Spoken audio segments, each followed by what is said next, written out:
கர்த்தராகிய இயேசு கிறிஸ்து நல்லவர். கர்த்தருடைய பரிசுத்த நாமத்துக்கு மகிமை உண்டாகட்டும். மார்கு சுவிசேஷம் 6வது அதிகாரம் 35வது வசனத்தை வாசிக்கலாம். மார்கு சுவிசேஷம் 6ஆம் அதிகாரம் 35வது வசனம். வெகு நேரம் சென்ற பின்பு அவருடைய சீஷர்கள் அவரிடத்தில் வந்து, இது வனாந்தரமான இடம், வெகு நேரமும் ஆயிற்று. நல்லா கவனிங்க. வெகு நேரம் ஆனதாம், வெகு நேரம் சென்றதாம்.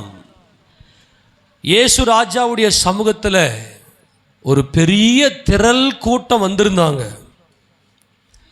ஆண்டவர் எங்கே போனாலும் அவரை தேடி, நாங்கள் ஒன்றுமில்லை ஆண்டவரே, எங்களுக்கு வாழ்றதுக்கே எங்களுக்கு வாழ்வாதாரமே இல்லை, நாங்கள் பயங்கரமான சோதனையிலையும் போராட்டத்திலையும் அகப்பட்டு கிடக்கிறோம், எங்களுக்கு ஜீவனை உண்டாக்கி எங்கள் வாழ்க்கையில் ஒரு நல்ல சமாதானத்தை உண்டாக்க தேவகுமாரனாம் உம்மால மாத்திரமே ஆகும் என்று சொல்லி ஏசப்பாவுடைய சமூகத்தில் ஒரு பெரிய கூட்டம் வந்திருந்தது. அவங்க யார் அப்படின்னா, அவங்களால முடியாதவங்க. எங்களால் முடியல ஆண்டவரே, நாங்கள் எவ்வளவு பிரயாசப்பட்டாலும் எங்களுடைய பிரயாசங்களிலே வெற்றி இல்லை, நாங்கள் சோர்ந்து போகிறோம், எங்களுக்கு ஜீவன் உண்டாகவில்லை, நாங்கள் தோற்று போகிறோம், எங்களுக்கு எவ்வளவு தான் ஓடினாலும் எங்களால் ஓடி ஜெயிக்க முடியல அப்படின்னு சொல்லி வாழ்க்கையை தொலைச்சவங்க, சோர்ந்து போனவங்க, நெருக்கப்பட்டவங்க, இவங்க எல்லாருமே ஏசப்பாவுடைய சமூகத்தில் வந்திருந்தார்கள். இவர் பாட்டுன்னு பிரசங்கம் பண்ணிங்கிறாரு. நல்லா கவனிங்க, இந்த பேக்ரவுண்ட் உங்களுக்கு நல்லா தெரியும். இவர் பாட்டு ஏசப்பா என்ன செய்கிறாரு, அவர் வார்த்தையாகிய தேவன் அல்லவா. அப்போ அந்த ஜனங்களுக்கு எல்லாருக்குமே இவர் பாட்டு நல்லா வசனத்தை நல்லா பிரசங்கிக்கிறார். ரொம்ப முக்கியமானது கவனிங்க. அப்போது சீஷர்கள் வந்து என்ன சொல்கிறாங்க அப்படின்னா, சீஷர்கள் வந்து சொல்கிறாங்க, ஆண்டவரே பாரு, இவங்க பொறுத்து பார்க்குறாங்க, வெகு நேரம் ஆச்சா, ரொம்ப டைம் ஆயிடுச்சு, வெகு நேரம் சென்ற பின்பு வாசி அந்த வசனத்தை மறுபடியும் வாசிங்க. இல்ல வெகு நேரம் சென்ற பின்பு அவருடைய சீஷர்கள் அவரிடத்தில் வந்து, இது வனாந்தரமான இடம், வெகு நேரமும் ஆயிற்று. ஆண்டவரே, இப்ப இவங்க இருக்கிறது வனாந்தரத்தில் தான் இருக்கிறாங்க. இவங்க வாழ்க்கையில ஒரு பெரிய செழிப்பு இல்லை. நல்லா கவனிங்க. இன்னைக்கு தேவ சமூகத்தில் வந்திருக்கிற ஜனமே, நம்முடைய வாழ்க்கையில ஏதோ ஒரு வனாந்தரம் இருக்கலாம். ஏதோ ஒரு வனாந்தரம். என்ன வனாந்தரம்? நான் எவ்வளவோ பிரயாசப்படுறேன் ஆண்டவரே, இந்த காரியம் மாறுமா, என் வாழ்க்கையில் ஒரு செழிப்பு உண்டாகுமா, என் வனாந்தரம் நிச்சயமாக மாற வேண்டும் என்று சொல்லி உள்ளத்தில் அந்த ஒரு துடிப்பு இருக்கும், அந்த ஒரு வலி இருக்கும். நான் யாருக்கு, ஆண்டவர் யாரை அவர் பார்க்கிறார், யாரோடு அவர் பேசுகிறார் என்றால், யாருடைய மனம் உடைக்கப்பட்டிருக்கிறதோ, ஏதோ ஒரு காரியத்துக்காக, ஏதோ ஒரு சம்பவத்துக்காக, அவங்களுடைய பர்சனல் லைஃப்பில் ஏதோ ஒரு காரியம் அவருடைய இருதயத்தை உடைத்திருக்கும், அவர்கள் உடைக்கப்பட்டிருப்பார்கள், அவங்களுடைய மனதை பாதித்திருக்கும், அது ஒரு வனாந்தரமாக இருக்கும், அவருடைய வாழ்க்கையில் ஒரு பயங்கரமான வனாந்தரம் இருக்கும். இவங்க இந்த வனாந்தர வாழ்க்கையை மாற்றுவதற்காக எவ்வளவோ பிரயாசப்பட்டும் வெகு நேரமாயிற்று. என்ன நேரமாயிற்று? பயங்கரமான காலங்கள் கடந்து போகிறது. இதுதான் ரொம்ப முக்கியமான சத்தியம். இன்றைக்கு ஆண்டவர் நம்மோடு என்ன சொல்ல விரும்புகிறார் என்றால், இந்த வனாந்தரம் மாறாதா, என் வாழ்க்கையில் இருக்கக்கூடிய வனாந்தரம் மாற்றம் காணாதா என்று சொல்லி எத்தனையோ பேர் நீங்கள் காத்திருந்திருக்கலாம், அல்லது காலதாமதம் ஆயிருச்சு. ஆண்டவரே, எல்லாமே வந்து ஒரு டைம் வச்சுருப்போம். இப்போ உதாரணத்துக்கு நமக்கு எல்லாம் தேவன் பிள்ளைகளை கொடுத்துருக்கிறார். இந்த பிள்ளைகளை வந்து இத்தனை வயசில் படிக்க வைக்கணும், ஒரு நல்ல வேலைக்கு போகணும், ஒரு வேலைக்கு போயிட்டு திருமணம் செய்யணும். இப்போ நாமெல்லாம் சின்ன சின்ன வீடுகளை கட்டி வைத்து கொண்டு அப்படியே இருப்போம். இப்போ நம்ம பிள்ளைகளுக்கென்று நம்ம பிரயாசப்பட்டு, நம்ம பிள்ளைகளுக்கு நாம் ஆசீர்வாதமாக இருக்க வேண்டும் என்று தான் நாம் பிரயாசப்படுகிறோம். அந்த பிள்ளைகளுக்கு ஒரு ஏற்ற வேலையில் ஒரு நல்ல ஒரு வீடு கட்டி, அந்த வீட்டுக்குள்ளே சரிப்படுத்தி எல்லாம் தயார் பண்ணி வச்சாதான் சரியான நேரத்தில் அந்த பிள்ளைக்கு திருமணம் செய்ய முடியும். காலம் தாழ்த்திட்டு திருமணம் செஞ்சு எதுக்கு? வேஸ்ட் இல்லையா? ரொம்ப வேஸ்ட். நல்லா லாஜிக்காக யோசிங்களேன், ப்ராக்டிக்கலாக யோசிங்க. எல்லாருக்குமே எப்படின்னாக்கா அந்த டைம், இப்போ உதாரணத்துக்கு இப்போ நான் என்ன சொல்லுவேன் அப்படின்னா, ஒரு ஆண் பிள்ளைக்கு இன்னைக்கு இருக்கிற காலகட்டத்தில் ஒரு ஆண் பிள்ளைக்கு 25 வயது கம்ப்ளீட் ஆயிடுச்சுனாவே திருமணம் பண்ணணும். பெற்றோர்கள் வந்து திருமணம் செய்து வைக்கணும். பெண் பிள்ளைகளுக்கு 21 வயசு கம்ப்ளீட் ஆயிடுச்சு அப்படின்னாவே அந்த பெண் பிள்ளைகளுக்கு திருமணம் செய்து வைக்கணும். அது சரியான ஒரு வயதாக இருக்கும், நல்ல ஒரு புரிந்து கொள்ளுதல் இருக்கும் அவங்களுக்கு. இப்போ நான் என்ன சொல்கிறேன்னா, இது டிலே ஆகுது அப்படின்னாக்கா, நேரம் ஆகுது அப்படின்னா, இப்போ காலம் தாழ்த்தி வரக்கூடிய இந்த ஆசீர்வாதம் வந்து வீணாக போயிடும். அந்த டைமிங்க்கு வராத அந்த ஆசீர்வாதம் வீணாக போயிடும். வரும்னு வச்சுங்களேன். ஆனால் கர்த்தருடைய சமூகத்தில் வந்திருக்கிற நமக்கு, ஆண்டவரே நாங்கள் வனாந்தரத்தில் இருக்கிறோம், நேரமும் ஆயிடுச்சு ஆண்டவரே, எங்களால் எங்களுடைய வனாந்தரத்தை மாற்றிக்கொள்ள முடியல ஆண்டவரே, எங்களால் இந்த வாழ்க்கை மாறுமா? இப்போ நம்ம அதுக்கு தான் பிரயாசப்படுகிறோம். நல்லா கொஞ்சம் கவனிங்க, எல்லாம் ஒரு ஆமென் சொல்லாமா? நம்முடைய தேவன் குடும்பத்தின் தேவன். அவருக்கு தேவை வந்து குடும்பம். அந்த குடும்பத்தில் தேவன் சகலவிதமான ஆசீர்வாதங்களை கொடுத்து வனாந்தரத்தில் வழியையும் அவாந்தர வெளியிலே ஆறுகளையும் உண்டாக்குகிற தேவனாய் அவர் காணப்படுகிறார். அந்த வசனத்தை வாசிங்க பார்க்கலாம். வனாந்தரத்தில் ஒரு வழியையும், ஏசாயா தீர்க்கதரிசியின் புத்தகத்தில், ஏசாயா தீர்க்கதரிசன புத்தகம், வனாந்தரத்தில் வழியையும் அவாந்தர வெளியிலே ஆறுகளையும் உண்டாக்குகிற தேவனாய் இருக்கிறார். ஏசாயா தீர்க்கதரிசன புத்தகத்தில்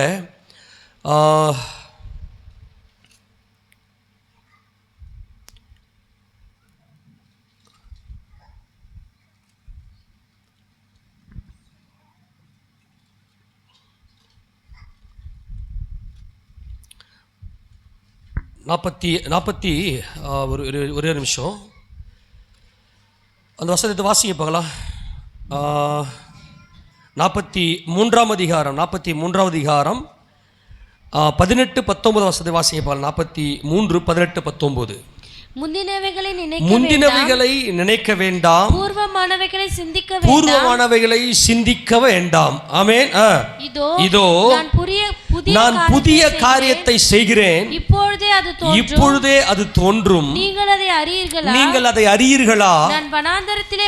நான் வனாந்தரத்திலே வழியையும் அவாந்தர வெளியிலே ஆறுகளையும் உண்டாக்குவேன். அல்லேலூயா சொல்லுவோமா?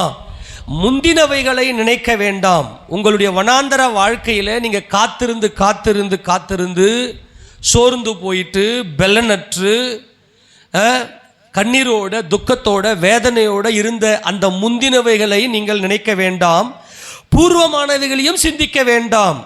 அந்த பூர்வமானவைகள் என்பது பர்சனலாக நீங்கள் பட்ட அந்த கஷ்டங்கள், அந்த வேதனை, அதையும் நினைக்க வேண்டாம். இதோ நான் புதிய காரியத்தை செய்கிறேன். என்னுடைய சமூகத்தில் வந்திருக்கிற உங்களுக்கு நான் என்ன காரியத்தை செய்கிறேன்? புதிய காரியத்தை செய்கிறேன். அது இப்பொழுதே, எல்லாரும் ஆமென் சொல்லுங்க. எப்போ தோன்றும்? எல்லா கரந்து ஆமென் சொல்லாமா? வெகு நேரம் ஆயிற்று ஆண்டவரே, காலம் ரொம்ப தாழ்த்தி போயிருச்சு ஆண்டவர், அந்த காலம் எல்லாம் கடந்து போயிருச்சு ஆண்டவரே, இதுக்கு மேலே எங்கள் வாழ்க்கையில் நடக்குமா? நன்மை நடக்குமா? எங்கள் வாழ்க்கையில் ஆசீர்வாதம் நடக்குமா? அல்லது எங்கள் குடும்பத்தை நாங்கள் யாக்கோபை போல கட்டுவோமா? நான் மறுபடியும் சொல்லுகிறேன், யாக்கோபுடைய ஆசீர்வாதம், உன் பிதாக்களுடைய, உன் தகப்பனுடைய ஆசீர்வாதம் அவருடைய பிதாக்களுடைய ஆசீர்வாதத்துக்கு மேற்பட்டு நித்திய பர்வதங்கள் வரைக்கும் எட்டுகிறதா இருக்கிறது என்பதுதான் யாக்கோபுடைய ஆசீர்வாதம். யாக்கோபு கொடுத்த அந்த ஆசீர்வாதம் எல்லாம் அவ்வளவு பெரிய மகிமையானது. யாக்கோபின் தேவன் எப்படிப்பட்ட காரியங்கள் செய்கிறார் என்றால், வெறும் கோலும் தடியுமாக யோர்தானை கடந்து போன யாக்கோபை 2 பரிவாரங்களோடு திரும்பி வர செய்த அதே தேவன். ஆமென் சொல்லாமா? அதான் சொல்றார், அதே தேவன் தான் சொல்லுகிறார், இப்பொழுதே அது தோன்றும். அல்லேலூயா. அதுதான் இன்னைக்கு ஆண்டவர் நம்மோடு பேசுகிறார். ஆண்டவரே, நாங்கள் இவ்வளோ காலமாக எங்கள் வாழ்க்கையில் இந்த வனாந்தரம் தொடர்ந்து கொண்டே வருகிறது, இந்த வாழ்க்கை மாறுமா என்று சொல்லி நமது ஆண்டவரிடத்தில் வந்து உள்ளம் உடைக்கப்பட்டிருக்கணும். அதுதான் ரொம்ப முக்கியம். நிறைய பேர் என்ன பண்ணுவாங்கன்னா, ஜஸ்ட் ஒரு அவங்களுடைய அறிவில், அவங்களுடைய மூளை அறிவில் மட்டும் ஆமாம் பண்ணணும்னு சொல்லிட்டு சும்மா வாயில் சொல்லிக்கினே இருப்பாங்க. அதையெல்லாம் தேவன் அதை கேட்கறதே இல்லை. அங்கீகரிக்கிறது அப்பாற்பட்ட விஷயம், அதை கேட்கவே மாட்டார். தேவன் எதை கேட்பார்? தேவன் எப்படிப்பட்ட காரியத்தை அவர் கேட்பார் என்றால், அந்த உள்ளம் வந்து உடையும். அப்படியே அந்த உள்ளத்தில் போயிட்டு, ஆண்டவரே நான் என் குடும்பத்துக்கு ஆசீர்வாதமாக இருக்கணும் ஆண்டவரே, என் குடும்பத்தில் ஒரு நன்மை செய்யணும் ஆண்டவரே, என் வாழ்க்கை மாறாதா? என் குடும்பத்தில் இப்படிப்பட்ட பிரச்சனைகள்லாம் தீராதா? இந்த வனாந்தரம் மாறாதா? வெகு நேரமாக இந்த வனாந்தரம் இருக்கிறது, என்று சொல்லி உள்ளத்தில் உடைக்கப்பட்ட அந்த ஒரு சூழ்நிலை இருக்கும் பார்த்தீங்களா, அந்த மனசு உடைஞ்சிருச்சு அப்படின்னாவே கர்த்தர் அந்த இடத்துல வந்து எல்லா வனாந்தரத்தையும் மாற்ற செய்வார். அது இப்பொழுதேன்னு சொல்லுவார். ஆமேனா, இப்பொழுதே தோன்றும் என்று சொல். இப்பொழுது என்பதுதான் தேவன் இன்றைக்கு நமக்கு கொடுக்கிற ஒரு மாபெரும் வாக்குத்தத்தம். மறுபடியும் எல்லாம் சேர்ந்து வாசிங்க பார்க்கலாம். இதோ நான் புதிய காரியத்தை செய்கிறேன், இப்பொழுதே அது தோன்றும், இப்பொழுதே அது தோன்றும், நீங்கள் அதை அறியீர்களா? இதுதான் கேட்கிற, நீ அதை அறியலையான்னு கேட்கிற ஆண்டவர். இப்ப நீங்க ஆண்டவர் நம்ம கிட்ட கேட்கிற ஒரு கேள்வி என்ன அப்படின்னா, இது உனக்கு தெரியாதா? உனக்கு என்னை பத்தி உனக்கு தெரியாதா? நான் யார் என்பது உனக்கு தெரியாதா? இப்ப நம்ம கடந்த வாரத்தில் நம்ம பார்த்தோம், இயேசு கிறிஸ்து யார். ஏமா கொஞ்சம் ஒரு ஆமென் சொல்லாமா? உங்களுடைய கண்களை திறந்து அவரை நோக்கி பாருங்க. இயேசு கிறிஸ்து யார்? அவரிடத்துல வந்த யாவருடைய பலவீனங்களையும் நோய்களையும் அவர் சுமந்து கொண்டார். ஏசப்பா கிட்ட வந்த அத்தனை பேருடைய வியாதி அப்படின்னா ராஜ உறுப்புகள் உள்ள பாதிக்கப்பட்டு, ராஜ உறுப்புகள்னா உள்ள செயல்படுகிற உள் உறுப்புகள், இதயம், கிட்னி, நுரையீரல், கல்லீரல், கணையம், குடல், அந்த மாதிரியான பிரச்சனைகளில் பாதிக்கப்பட்டு இன்றைக்கி எதுக்கு பார்த்தாலும் இன்றைக்கி ஆஞ்சியோ பண்ணுறேன், ஹார்ட்டில் ப்ராப்ளம், அப்புறம் எதுக்கு பார்த்தாலும் கேன்சர் வியாதி, அப்புறம் இந்த டிபி அட்டாக்கு, இந்த மாதிரி நிறைய பிரச்சனைகளோட பல நாட்களாக டேப்லெட் எடுக்கிற மருந்து மாத்திரை இல்லாமல் அவங்களால வாழ முடியாது என்ற சூழ்நிலையை நல்லா கவனிங்க. இதை நீங்கள் அறியீர்களா என்று கர்த்தர் கேட்கிறார். எதை அறியீர்களா? நான் யாருன்னு அவர்கிட்ட வந்தாலே அந்த நோய் அப்படியே அவர் சுமந்து கொள்ளுகிறார். அங்கே என்ன நடக்கிறது? திருத்துவமே நித்திய ஜீவன். எல்லா கரங்களை உயர்த்தி ஒரு ஆமென் சொல்லுங்க பார்க்கலாம். திருத்துவமே, எல்லாம் சொல்லு, திருத்துவமே. இந்த பரிசுத்த வேதத்தின் தேவன் திருத்துவ தேவன், ஒரே தேவன் திருத்துவராக செயல்படுகிறார். யூதர்கள் இயேசு கிறிஸ்துவை தள்ளிவிட்டதுக்கான காரணம் திருத்துவ கோட்பாட்டுக்குள்ள அவரால் வர முடியவில்லை. கடவுள் எப்படி மனுஷனா ஆவார்? கடவுள் எப்படி, தெய்வம் எப்படி மனுஷனா வரும்? இப்போ இன்னைக்கு வரைக்கும் கடுமையாக இருக்கிறாங்க. இந்த அந்தி கிறிஸ்துவின் ஆட்சி காலம், இந்த 7 வருஷ உபத்திரவ காலத்தில் அந்தி கிறிஸ்துவ என்ன பண்ண போகிறாங்கன்னா, எங்கள் மேசியான்னு சொல்ல போகிறாங்க. மேசியான்னு சொல்லிட்டு அவன் என்ன பண்ணுவான்னா, அந்த முதல் 3.5 வருஷத்து வரைக்கும் நல்லா சலுகைகளை கொடுப்பான். அவன் போயிட்டு தேவனுடைய ஆலயத்தில் போயிட்டு உட்காரும் போது தான் இவன் மனுஷன் எப்படி தேவ ஆலயத்தில் போய் உட்காரலான்ற மாதிரி மனம் திரும்ப போகிறானுங்க. ஆமேனா, அவங்களுடைய குருட்டு ஆவியை அவங்களுக்கு ஒரு நன்மையாக தேவன் மாறச் செய்கிறார். இயேசு தெய்வம், தேவன் மாம்சத்தில் வெளிப்பட்டார். பிதா, குமாரன், பரிசுத்த ஆவி என்கின்ற இந்த திருத்துவ கோட்பாட்டுக்குள்ள வர முடியாத, நம்ப முடியாத யாருக்கும் சுகத்தை தேவன் கொடுக்க மாட்டார். இந்த சரீரத்தில் கூடிய பலவீனங்கள் எல்லாமே தேவனுடைய அந்த மாபெரும் இரக்கம், தேவனுடைய அன்பு. என்றைக்கு ஏதேனிலே தேவனை விட்டு தூரம் போனார்களோ, என்னைக்கு ஏதேனிலே தேவனை விட்டு தூரம் போய் தேவனை அறியவில்லையோ, அன்றைக்கே மனிதனுடைய வாழ்க்கையில வியாதி உள்ளே வந்து விட்டது. வியாதி, நோய்கள் என்பது தேவன் கொடுத்தது அல்ல, தேவன் அனுமதித்தது கூட அல்ல, அது மனிதனுடைய சாபம் அது. ஆனால் இயேசு கிறிஸ்து தேவனுடைய குமாரன் என்கின்ற பார்வை என்னைக்கு வந்துச்சோ, அன்றைக்கே எல்லாருடைய பலவீனங்களும் அவர் சுமந்து கொண்டார். அவர் சுமந்து கொண்டார் அப்படின்னா என்னது? அவர் சுமந்து கொண்டார்னா என்ன சுமந்து கொண்டார்? நல்லா கவனிங்க. சிலுவையில் சுமந்தது பாவத்தை. ஆமேனா. சிலுவை அண்டையில் போனவர்களுக்கு சரீர மீட்பு. இயேசு கிறிஸ்துவின் அண்டையில் வந்தவர்களுக்கு இந்த வாழ்க்கை மீட்பு. இந்த வாழ்க்கையில மீட்கப்படுகிறோம். எல்லாவற்றையும், எல்லா பலவீனங்களையும் சுமந்து கொண்டார். கர்த்தராகிய இயேசு கிறிஸ்துவின் நாமத்தில் யாரெல்லாம் ஏசப்பா கிட்ட வந்தீங்களோ, நீங்க சரீரத்தில் நோய்களோடு இருக்க வேண்டும் என்கின்ற அவசியம் இல்லை. இதை அறியீர்களா என்று கர்த்தர் நம்மிடத்தில் கேட்கிறார். வனாந்தரத்திலே வழியும் அவாந்தர வெளியிலே ஆறுகளையும் உண்டாக்குகிற தேவன் நான். இது என் வாழ்க்கை வனாந்தரமா போயிருச்சு, என் வாழ்க்கை மாறதா, காலம் கடந்து போய்விட்டது ஆண்டவரே, காலம் கடந்து வரக்கூடிய ஆசீர்வாதம் என்னத்துக்கு? கடந்த வாரத்தில் ஒரு வாலிபனை பார்த்தேன். எவ்வளோ வயசு? 28 வயசு. திருமணம் பண்ணிக்குவியா? நிறைய பணம் சம்பாதிக்கணும். எவ்வளோ சம்பாதிக்கிற? மாதம் 50,000 ரூபாய் தான் வராங்க. 50,000 ரூபாய் பத்தாதான்? இப்போ இன்னைக்கு இருக்கிற பிள்ளைகளுடைய மைண்ட் செட்டப் எப்படி இருக்குது தெரியுமா? 50,000 ரூபாய் பத்தாதான், மாதம் 50,000 ரூபாய் பத்தாதான் அவனுக்கு. நான் சொன்னேன், டே உனக்கு 28 வயசு தான். ஆக்சுவலி 28 வயசு கம்ப்ளீட்டாக 29 நடக்குது. நீ லைஃப்பை வந்து கடத்திட்டு நீ போகிறதுனா அப்போ லைஃப்பில் இன்ட்ரெஸ்ட் இல்லாமல் போயிடும். இன்றைக்கி பாருங்க, வேதாகம காலத்தில் 40 வயசில் திருமணம் பண்ணாங்க. ஈசாக்கெலாம் 40 வயசில் திருமணம் செய்தார். அதுக்கு ரீசன் இருக்குது. ஆனால் இன்றைக்கி இருக்கிற காலகட்டத்தில் பார்த்தீங்கன்னா 25+ வந்து ரொம்ப அதுதான் நல்ல ஒரு வயசு, நல்லா கவனிக்கணும். ஆனால் ஏன் இன்றைக்கு இப்படிப்பட்ட காரியங்கள் வாய்க்கிறது இல்லை அப்படின்னு சொன்னால் காரணம் என்னென்னா, தேவ சமூகத்தை விட்டு ஜனங்கள் எல்லாரும் தூரம் இருக்கிறார்கள். அதனால தான் இன்றைக்கி எல்லாருடைய வாழ்க்கையில் வனாந்தரம், அது ஒரு பயங்கரமான வனாந்தரம். அப்போது கர்த்தராகிய இயேசு கிறிஸ்து நம்ம இடத்துல கேட்கிற இந்த மகிமை என்னவென்றால், இதை நீங்கள் அறியீர்களா என்று கர்த்தர் நம்ம இடத்துல கேட்கிறார். அப்போ ஏசப்பா கிட்ட வந்தா நீ நல்லா நீ அறியீர்களா, இயேசு ராஜாவிடத்தில் வந்தா என்னுடைய வியாதி எல்லாம் அவர் சுமந்து கொண்டார். இயேசு அப்படின்னாவே நம்முடைய வியாதி எல்லாம் அவருடைய டிரான்ஸ்ஃபர் ஆயிடுச்சு. அவர் சுமந்து கொண்டார், நான் சுகமானேன். ஆமேனா? இந்த விசுவாசத்துக்குள்ள நீங்க வாங்க, கர்த்தர் நம்மில் மகிமைப்படுவாராக. வனாந்தரத்தில் வழியும் அவாந்தர வழியிலே ஆறுகளையும் உண்டாக்குகிறவர். தொடர்ந்து வாசிப்பாங்களாத. இப்போதே அது தோன்றும், நீங்கள் அதை அறியீர்களா? இப்போது தோன்றும், இதை தான் நீங்க அறியணும்ன்றாரு. ஆமேன் சொல்லுங்க. எப்ப தோன்றும்? எப்ப தோன்றும்?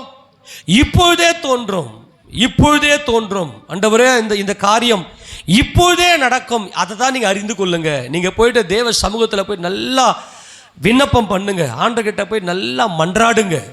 நீங்க எந்த காரியம் எந்த வனாந்தரமாக இருக்கட்டும், அந்த வனாந்தரம் மாறணும்னு சொல்லி நீங்க ஏசப்பாவுடைய சமூகத்தில் போய் நிற்கும் போது அந்த வனாந்தரம் மாறும் என்பதை அறிந்து போய் செய்யுங்கள். அறிந்து என் கர்த்தர் இந்த வனாந்தரத்தை மாற்றுவார், நான் வனாந்தரத்திலே வழியையும் அவாந்தர வெளியிலே ஆறுகளையும் உண்டாக்குவேன் என்று கர்த்தர் சொல்கிறார். 69வது சங்கீதத்தில் இந்த காரியத்தை குறித்து கர்த்தர் நம்மிடத்தில் கேட்கிற ஒரு மகிமையான வசனம். இதை நீங்கள் எதை அறிய வேண்டும் என்றால் 13ஆம் வசனத்தை வாசிக்க பார்க்கலாம். ஆனாலும் கர்த்தாவே, அனுக்கிரக காலத்திலே உம்மை நோக்கி விண்ணப்பம் செய்கிறேன். இதை நீங்க அறியீர்களா? இது அறியீர்களா? இந்த அறியீர்களா என்ற கேள்வி கேட்கிறார். ஆண்டவரே, இது வனாந்தரமான இடம், நேரமா ஆயிருச்சு. எத்தனையோ பேருடைய வாழ்க்கையில வனாந்தரம். இன்னைக்காவது நான் என் வாழ்க்கை செழிப்பாகாதா? நான் பல முறை சொல்கிறேன், நம்முடைய ஆத்மாவுக்கு வந்து இளைப்பாறுதல் தேவை, பேரின்பம் தேவை, இன்பம் தேவை, மகிழ்ச்சி தேவை. அது நம்முடைய தேவனால மாத்திரமே இந்த பேரின்பத்தை கொடுக்க முடியும். நான் விண்ணப்பம் செய்கிற அத்தனையுமே அனுக்கிரகமே. ஆமென். இதை நீங்கள் அறியீர்களா? நிறைய பேர் என்ன பண்ணுறது இல்லைன்னா, ஜெபம் பண்ணுறது இல்லை. நான் தான் சர்ச்சுக்கு வரேனே, நான் தான் ஞாயிற்றுக்கிழமை சர்ச்சுக்கு வரேன், அப்புறம் புதன்கிழமை மாலை ஆராதனை வரேன், அப்புறம் வெள்ளிக்கிழமை வரேன், உபவாச ஜெபத்துக்கு வரேன், அப்புறமா காத்திருப்பு கூட்டத்துக்கெலாம் வரேன். அதான் வரேனே, ஆண்டவர் நன்மை செய்ய சொல்லு. வீட்டில் இவங்கள ஜபம்லாம் பண்ண மாட்டாங்க. இவங்க மனசெல்லாம் உடையாது. நல்லா நான் சொல்கிறது நல்லா புரிஞ்சுங்க. எல்லாரையும் பார்ப்பாங்க, எல்லார் வீட்டையும் பார்ப்பாங்க, எல்லாருடைய வாழ்க்கையும் பார்ப்பாங்க. பொறாமையில் பொத்துக்கும். அப்படியே பொறாமைன்னா பொண்ணு அப்படி பொங்கும். இந்த பொறாமைக்கு முன்னாடி நிற்கத்தக்கவன் யார் என்று கர்த்தர் கேட்பார். பொறாமைக்கு முன்னாடி நிற்கத்தக்கவன் யார்? எரிமலை. அது இந்த பொறாமை என்ன பண்ணோன்னா, உள்ளுக்குள்ளே அப்படியே வெடிஞ்சு எல்லாரையும் பார்த்து, ஐயோ எனக்கு ஒரு வீடு இல்லை, என் வீட்டுக்கார குடிகாரனாக இருக்கிறான், என் பிள்ளைங்க இப்படி போயிருச்சு, என் வாழ்க்கை மாறாதா, எதை பார்த்து? மற்றவங்களை பார்த்து. இவங்களுக்கு தான் ஜஸ்ட்டு வாய் வழியாக மட்டும் இருக்கும். ஆனால் யார் வந்து உள்ளுக்குள்ளே உடையிறாங்களோ, என் குடும்பத்துக்கு நான் ஆசீர்வாதமாக இருக்கணும், என் குடும்பம் இப்படி சீரழியுது, என் கணவன் ஒரு குடிகாரனாக இருக்கிறானே, அல்லது என் பிள்ளைங்களுக்குள்ள இப்படி ஒரு மாற்றம் இல்லையே, என் பிள்ளைங்களுக்கு ஒரு நல்ல ஒரு செழிப்பு இல்லையே, ஒரு நல்ல ஒரு நார்மலான ஒரு வசதி இல்லையே, ஒரு பேசிக்கான ஒரு வசதி தான், ஒரு அடிப்படை வசதி கூட இல்லையேன்னு சொல்லி யாருடைய மனசெல்லாம் உள்ளம் உடையுதோ அவங்க என்ன செய்வாங்கன்னா, விண்ணப்பிப்பார்கள். இது வனாந்தரமா இருக்கிறது, நேரமும் ஆயிற்று ஆண்டவரே என்று விண்ணப்பம் செய்வார்கள். ஆமென். இது எல்லாருக்கும் இல்லை. இன்னைக்கு சபையில் வரக்கூடிய எல்லாரும் அல்ல, உலகத்தில் நம்ம மட்டும் இல்லைங்க, உலகத்தில் இருக்கக்கூடிய எல்லாருக்குமே சரி. யாருடைய இருதயத்துக்குள்ள அந்த விண்ணப்பம் இருக்கிறதோ, தேவனை நோக்கி மன்றாடுகிற அந்த மன்றாட்டு இருக்கிறதோ, ஆனாலும் கர்த்தாவே அனுக்கிரக காலம், அந்த டைம், ஆண்டவரே டைம் ரொம்ப ரொம்ப டிலே ஆகுது ஆண்டவரே, இந்த வரக்கூடிய இந்த ஆசீர்வாதம் எல்லாம் ரொம்ப டிலே ஆகுது ஆண்டவரே, இந்த காலத்து இது அனுக்கிரக காலம், என் கர்த்தர் உம்முடைய சமூகத்தில் வந்திருக்கிறேன், உம்முடைய சமூகத்தில் வந்திருக்கிற என் வாழ்க்கை வனாந்தரமாக இருக்கிறது, இது செழிப்பாக மாறணும் சொல்லி நீ ஜெபிக்கிற, நீ கர்த்தரிடத்தில் கையை தூக்குற அந்த காலம் உனக்கு அனுக்கிரக காலம். கையை தட்டி அவருக்கு மகிமை செலுத்துவோமா? நீ மாத்திர டெய்லி கர்த்தர்கிட்ட நல்லா கவனிங்க, தீமை அத்தனைய வரத்து நம் நிமித்தம் தான். தீமை வரத்து எல்லாமே எல்லாருடைய வாழ்க்கையிலையும் போராட்டம், பிரச்சனை, தீமைகள் இதெல்லாம் வரத்து யாரால அப்படின்னா நம்மளால் தான் வருது. ஆனால் நன்மை மட்டுமே இயேசு ராஜாவால் செய்ய முடியும். எனக்கு என்ன, நான் சர்ச்சைக்கு போகிறேன், எனக்கே தீமை நடக்குது அப்படின்னா உன்னால தான் தீமை வருது. அவனவன் தன் தன் சுய இச்சையால் இழுக்கப்பட்டு சிக்குண்டு சோதிக்கப்படுகிறான். அவனவன் சுய இச்சையால் தான் சோதனை வருது. தேவன் பொல்லாங்கினால் சோதிக்கிறவர் அல்ல. நீ அவர் சமூகத்துக்கு வந்தால் நன்மை மட்டுமே அவர் செய்கிறவர். நன்மையான எந்த ஈவும் பூரணமான எந்த வரமும் பரத்திலிருந்து உண்டாகி ஜோதிகளின் பிதாவினிடத்திலிருந்து இறங்கி வருகிறது. அவரிடத்தில் யாதொரு மாறுதலும் யாதொரு வேற்றுமையின் நிழலும் இல்லை. பட்சபாதம் பண்ணுகிறவர் அல்ல. ஆனால் நீ என்ன செய்யணும்னாக்கா, அனுக்கிரக காலம், நான் ஜெபம் பண்ண போறேன், என் தேவ சமூகத்தில் வந்திருக்கிறேன், இது அனுக்கிரக காலம், என் வனாந்தரம் வயல்வெளியாய் செழிப்பாய் மாறும். எவ்வளவு காலம் தாமதித்து போனாலும் அந்த காலத்தை பற்றி நான் இனி நினைக்க போகிறது இல்லை. என் கர்த்தர் இனி எனக்கு செய்ய போகிறதெல்லாம் மகிமையாக செய்ய போகிறார் என்கின்ற அந்த ஒரு விண்ணப்பத்தை உன் மைண்டுக்குள்ளே வச்சு அந்த அனுக்கிரகத்தை முதல்ல நீ விசுவாசி. பெற்றுக்கொண்டேன் அப்படின்னு விசுவாசி. அப்போ என்ன பண்ணுறதுலன்னா இவங்க இதெல்லாம் செய்யறது கிடையாது. ஆனால் வாயை திறந்தாவே புலம்பி புலம்பி புலம்பி புலம்பி தேவனை துக்கப்படுத்தி கொண்டு, அன்பாய் சொல்லுகிறேன் தேவஜனமே, அவர் பட்சபாதம் பண்ணுகிறவர் அல்ல. உன்னை அவர் தண்டனை உனக்கு அவர் தண்டித்து அவர் என்ன பெருசாக சாதிச்சிட போகிறார்? ஆண்டவருக்கு என்ன அப்படிப்பட்ட சந்தோஷம் வந்துட போகுது? அவர் கை திறந்தே வைத்திருக்கிறார். அவருடைய கை திறந்தே இருக்கிறது. அது யார் சொல்லி மடக்க போகிறார்? அவர் யார் சொல்லியும் மடக்க போகிறதில்ல. உன் வாழ்க்கையில் உனக்கு தேவன் என்னெல்லாம் நியமித்திருக்கிறாரோ அது எல்லாவற்றையும் தேவன் அனுக்கிரகம் செய்வதற்கு ஒரு உண்மையுடையவராக இருக்கு. எல்லாம் சேர்ந்து வாசிங்க பார்க்கலாம். ஆனாலும் கர்த்தாவே, அனுக்கிரக காலத்தில் உம்மை நோக்கி விண்ணப்பம் செய்கிறேன். தேவனே, உமது மிகுந்த கிருபையினாலும் உமது ரட்சிப்பின் சத்தியத்தினாலும் எனக்கு செவி கொடுத்தலும். நமக்கு செவி கொடுக்கிற தேவனாய் இருக்கிறார். கிருபை அவரிடத்தில் பரிபூர்ணமாய் இருக்கிறது. ஆமென். ஜெபம் பண்ணும் போது எப்படி போய் நிற்கணும்? ஆண்டவரே, உம்மிடத்துல பரிபூர்ண கிருபை இருக்குப்பா. ஏன் கிருபை? நான் பாவி வந்திருக்கிறேன். யான் நீதியின்படி நீங்க செய்வீங்கன்னா என்கிட்ட ஒரு நீதி கிடையாது. அதான் கிருபையை கொண்டு போறார் தாவீது இங்க. ஆண்டவரே, உமது மிகுந்த கிருபையினாலே. ஆமெனா. அவர் பாவிக்கு இதெல்லாம் நீதிமான் வந்திருக்கிற ஆண்டவரே, எந்த ஒரு பாவமும் செய்யாத நீதிமான் வந்திருக்கிற ஆண்டவரே. அவங்களாம் ஜெபம் பண்ணவே போக மாட்டாங்க. முதல்ல நான் யாருக்கு என்ன துரோகம் செஞ்சுருக்கிறேன், நான் ரொம்ப நீதிமான், நான் எதை செஞ்சாலும் நான் எனக்கு நானே வாய்க்க செய்து கொள்ள முடியும்னு சொல்லி தங்களை நம்புவாங்க. இந்த தங்களை நம்புவது தான் பயங்கரமான விக்கிரக ஆராதனை. ஆனால் உமது மிகுந்த கிருபையின்படி எனக்கு செவி கொடுக்கிற தேவனாய் நீர் இருக்கிறீர் என்று சொல்லி அங்கே தாவீது அங்கே விண்ணப்பிக்கிறார். அன்பானவர்களே, எந்த ஒரு காரியமாக இருந்தாலும் காலம் தாழ்த்தி வருவது என்பது அது நம்முடைய இருதயத்தை இளைக்க பண்ணும். அந்த வசந்தியை வாசிங்க பார்க்கலாம். நீதிமொழிகள் 13:12. நீதிமொழிகள் 13:12 வாசிக்கலாம். நெடுங்காலமாய் காத்திருத்தல் இருதயத்தை இளைக்க பண்ணும். விரும்பினது வரும்போதோ ஜீவவிருட்சம் போல் இருக்கும். ஆமென் சொல்லுங்களேன். நெடுங்காலமாய் காத்திருத்தல், இது நடந்துரும். அதான் வனாந்தரம். நெடுங்காலம், இந்த டைம் எல்லாம் மனிதனுடைய வாழ்நாள் 70 வருஷம், பலத்தின் மிகுதியினால் 80 வருஷம் இல்லையா? அவன் டைமுக்குள்ளே வந்துட்டான். மனுஷன் டைமுக்குள்ளே வந்துட்டான். அந்தந்த டைமில் நீங்கள் எல்லாவற்றையும் செயல்படுத்துவதற்கு நீங்கள் தயாராக இருக்கணும். நெடுங்காலமாய் காத்திருத்தல் என்பது இருதயத்தை இளைக்க பண்ணும். அப்படின்னா என்ன அர்த்தம்னா, இந்த இளைக்க பண்ணுதல் என்பது மரணத்துக்கு ஈக்குவல். மரணம் சொல்றாரு, அதான் ஜீவ விருட்சத்தை கொண்டு வராரு. நான் சொல்றது புரியுது? அல்லேலூயா, ஆமென் சொல்லாமா?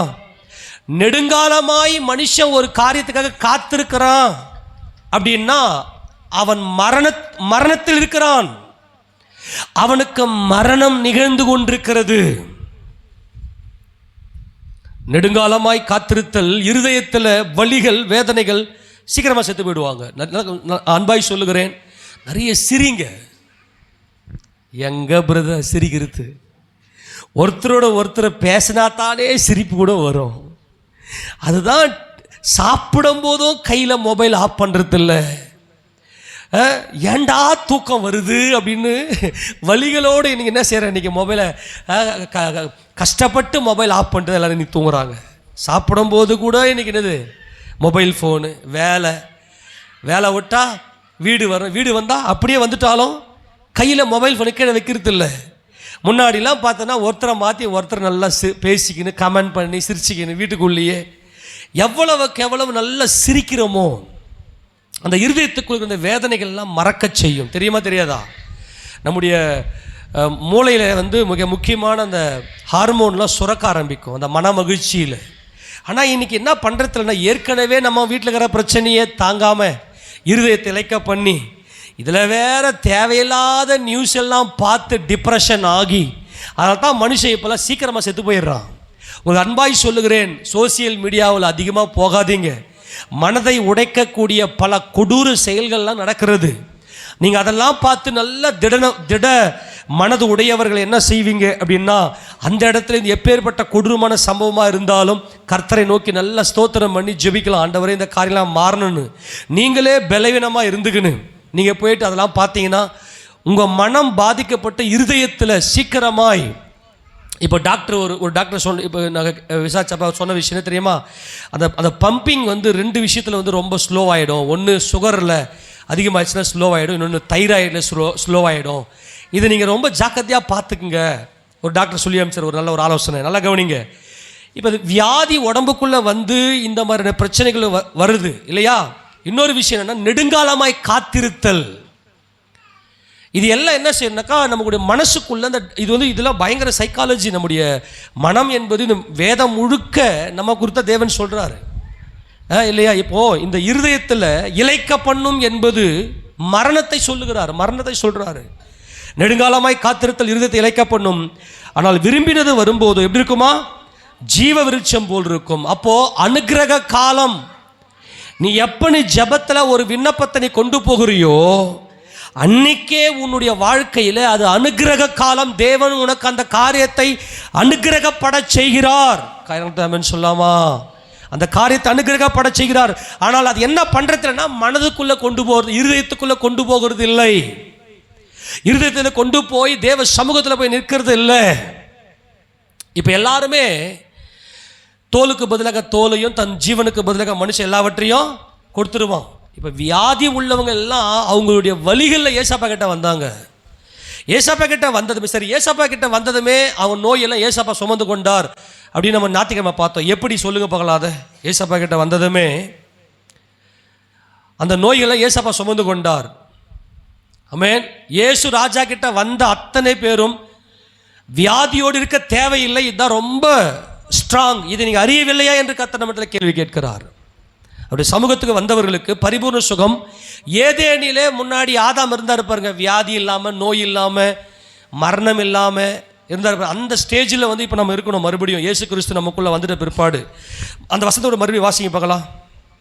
மத்தேயு சுவிசேஷ புத்தகம் 8ஆம் அதிகாரத்தில் மத்தேயு சுவிசேஷ புத்தகம் 8ஆம் அதிகாரம் 16 வாசிப்பாங்களா?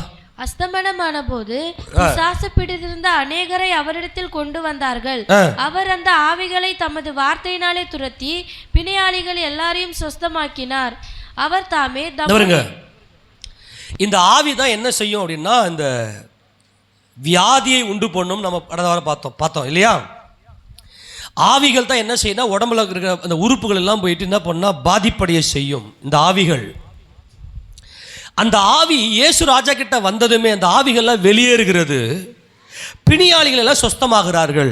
அப்புறம் அவர்தாமே நம்முடைய பலவீனங்களை ஏற்றுக்கொண்டு நம்முடைய நோய்களை சுமந்தார் என்று ஏசாயா தீர்க்கதரிசியால் உரைக்கப்பட்டது நிறைவேறும்படி இப்படி நடந்தது. நல்லா கவனிங்க. ஏசாயா தீர்க்கதரிசி இயேசு ராஜாவை குறித்து பேசுகிறார். என்ன பேசுறாரு? இப்ப இயேசு கிறிஸ்து என்ன சுமந்த கூட 53ஆம் அதிகாரம் திருப்பி கொள்ளுங்க. அந்த வசந்த வாசி. இந்த தீர்க்கதரிசனம் எங்க சொல்லப்பட்டிருக்கிறது? 53ஆம் அதிகாரம் 4ஆம் வசந்த வாசி பார்க்கலாம். ஏசாயா மெய்யாகவே அவர் நம்முடைய பாடுகளை ஏற்றுக்கொண்டு நம்முடைய துக்கங்களை சுமந்தார். இருக்கிற துக்கத்திலே பெரிய மாபெரும் துக்கம் வியாதி இந்த வலியை எந்த மனுஷனாலையும் புரிந்து கொள்ள முடியாது. எங்கம்மா வலிக்குது, இதோ இங்க வலிக்குதுங்க, எப்படி வலிக்குது, எப்படி சொல்லி கொடுப்பீங்க? எங்கம்மா பிரச்சனை, இதோ இந்த இடத்துல பிரச்சனை, அந்த வலி எப்படி இருக்குது? இது உலகத்திலேயே யாராலுமே எந்த மனுஷனாலேயும் வாங்கி கொள்ள முடியாத ஒரு பாரம். அது உயிர் சம்பந்தப்பட்ட விஷயம்.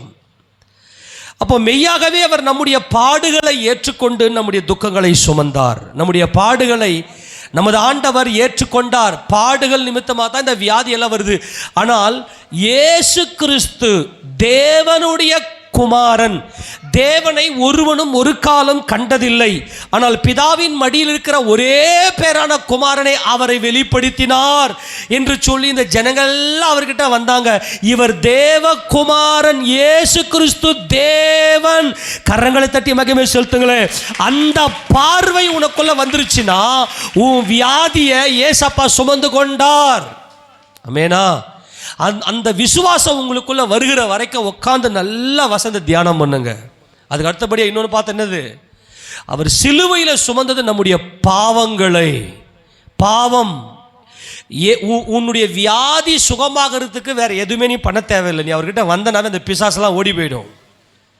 இந்த சீசனுக்கு வர வியாதியை சொல்ல, நான் சீசனுக்கு வர வியாதியை சொல்ல, உடம்புல நிலை கொண்டிருக்கிற இந்த வியாதி, இந்த பிசாசி நிமித்தம் வரக்கூடிய இந்த வியாதி எல்லாம் இயேசு கிறிஸ்து தேவனுடைய குமாரன், இயேசு தேவன் என்கின்ற விசுவாசம் வந்தாவே அந்த வியாதியெல்லாம் ஓடி போயிடும்.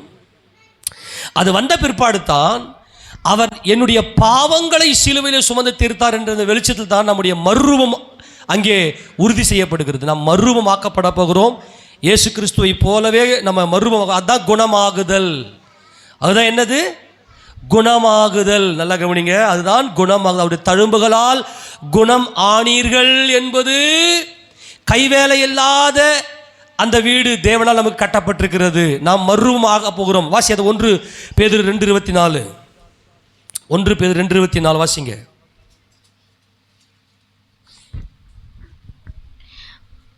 அவர் வையப்படும் போது இல்ல 24மா 1 பேதுரு 2:24. நாம் பாவங்களுக்கு செத்து, எதுக்கு செத்து? நாம் பாவங்களுக்கு செத்து நீதிக்கு பிழைத்திருக்கும்படி அவர்தாமே தமது சரீரத்திலே நம்முடைய பாவங்களை சிலுவையின் மேல் சுமந்தார். அவருடைய தழும்புகளால் குணமாகிறோம் என்பது மரண வியாதியிலிருந்து நாம் மீட்கப்பட்டு பிதாவாகிய தேவனை முகமுகமாய் தரிசிக்கிற அந்த குணமாக்கப்படுகிற அனுபவத்தை நாம் பெறுகிறோம் சிலுவை நடைக்கு வந்தவர்களுக்கு. ஆக இயேசு ராஜா கிட்ட வந்துட்டாலே அவர் சுமந்து கொண்டார், வியாதியை சுமந்து கொண்டார் என்பது அவர் தேவகுமாரன். ஏனென்றால் தேவன் அன்பே உருவானவர். கரங்கள் ஆமென் சொல்லாமா? உலகத்தில் எந்த ஆத்துமாவுடைய இருதயமும் வலியோடு இருக்க வேண்டும் என்பது தேவனுடைய நோக்கம் அல்ல. தேவன் எந்த ஆத்துமாவுடைய இருதயத்தையும் வலியோடு இருக்க அவர் அனுமதிப்பதும் இல்லை. ஏதோ ஒரு விதத்தில் தம்முடைய குமாரனாகி இயேசுவை அங்கே அனுப்பி அவர் மூலமாய் அவர்களுக்கு ஆறுதலை கொடுக்கிறவர் தான் தேவன். அவர் இரக்கமுள்ளவர், அவர் கிருபை உள்ளவர், அவர் தயவுள்ளவர். நம்ம எல்லாரும் அவருடைய பிள்ளைகள். எல்லாம் கரண்டாமேன்னு சொல்லாமா? நான் ஏன் ஆண்டவர் இன்னும் வேதனையோடு இருக்கிறேன் தேவன்கிட்ட கேள்வி கேட்பது அறியாமை. நான் விரும்பினதெல்லாம் வரலையே ஆண்டவரே, காலம் தாழ்த்துகிறதே ஆண்டவரே, நான் கால தாமதம். இந்த கால தாமதம் என்பது சத்துருனால் கொண்டு வரப்படுவது. நல்லா கவனிங்க. ஏற்ற வேலையில் கர்த்தர் எல்லாவற்றையும் சரியாய் செய்து முடித்து ஆண்டவர் என்ன செய்வார்? நம்மை பரிபூர்ண குணமடைய செய்கிற தேவனாய் இருக்கிறார். ஆக இந்த கால தாமதத்தை நீங்கள் உங்கள் வாழ்க்கையில் அனுமதிக்க கூடாது. இப்போது கரெக்டாக ஆண்டவர் ஆபிரகாமோடு பேசுகிறார். ஆபிரகாமுக்கு இப்போது ஒரே மகன் ஈசாக்கு இருக்கிறார். ஈசாக்குக்கு பெயர்சபாவிலே ஈசாக்குக்கு தேவையான அத்தனை சொத்துக்களையும் ஆபிரகாம் சவதரித்து வைத்திருக்கிறார். பயங்கரமான செல்வ சீமானாக இருக்கிறார். இந்த ஆபிரகாம் தன்னுடைய குமாரனுக்கு சகலத்தையும் கொடுத்தார். அவருடைய மற்ற பிள்ளைகள் என்றால் மறுமனை ஆட்டிகள் பிள்ளைகளுக்கு வெகுமதிகளை கொடுத்து அனுப்புகிறார். 40 வயதான போது, ஈசாக்குக்கு 40 வயதான போது ஆபிரகாம் முடிவு செய்கிறார், என்னுடைய குமாரனுக்கு நான் திருமணம் செய்து வைக்க வேண்டும் என்று சொல்லி. அப்போ எல்லாமே ரெடியாக இருக்கிறார். நல்லா ஒரு விஷயத்தை புரிந்து கொள்ளுங்க. அங்கே எலியாசர் போயிட்டு சொல்லுவார், என் எஜமான் என்னுடைய எஜமான் தன்னுடைய சொத்துக்கள் அனைத்தையும் அவருடைய குமாரனுக்கு கொடுத்திருக்கிறார். எல்லாருமே சொல்லாமா? நான் சொல்றதெல்லாம் கவனிங்க. தன்னுடைய எஜமானுடைய சொத்துக்கள் அத்தனையும் அவருடைய குமாரனுக்கு கொடுத்திருக்கிறாருன்னு சொல்லி அங்கே சொல்லுவார். அங்கே போயிட்டு ரெபேக்காலை கண்டெடுப்பார். ஆனால் இந்த லாபானும் ரெபேக்காவோட தாயாரும் அங்கே தாமதம் படுத்துவார்கள் எலியாசரை. கொஞ்சம் வெயிட் பண்ணி போங்க, பெண் ஒரு 10 நாள் இருக்கட்டும். ஆமென். பெண் ஒரு 10 நாள் இருக்கட்டும். நல்லா கவனிங்க. அந்த திராட்சை செடியை விசாரிக்கிற தேவனாய் அவர் இருக்கிறார். யார் அந்த திராட்சை செடி?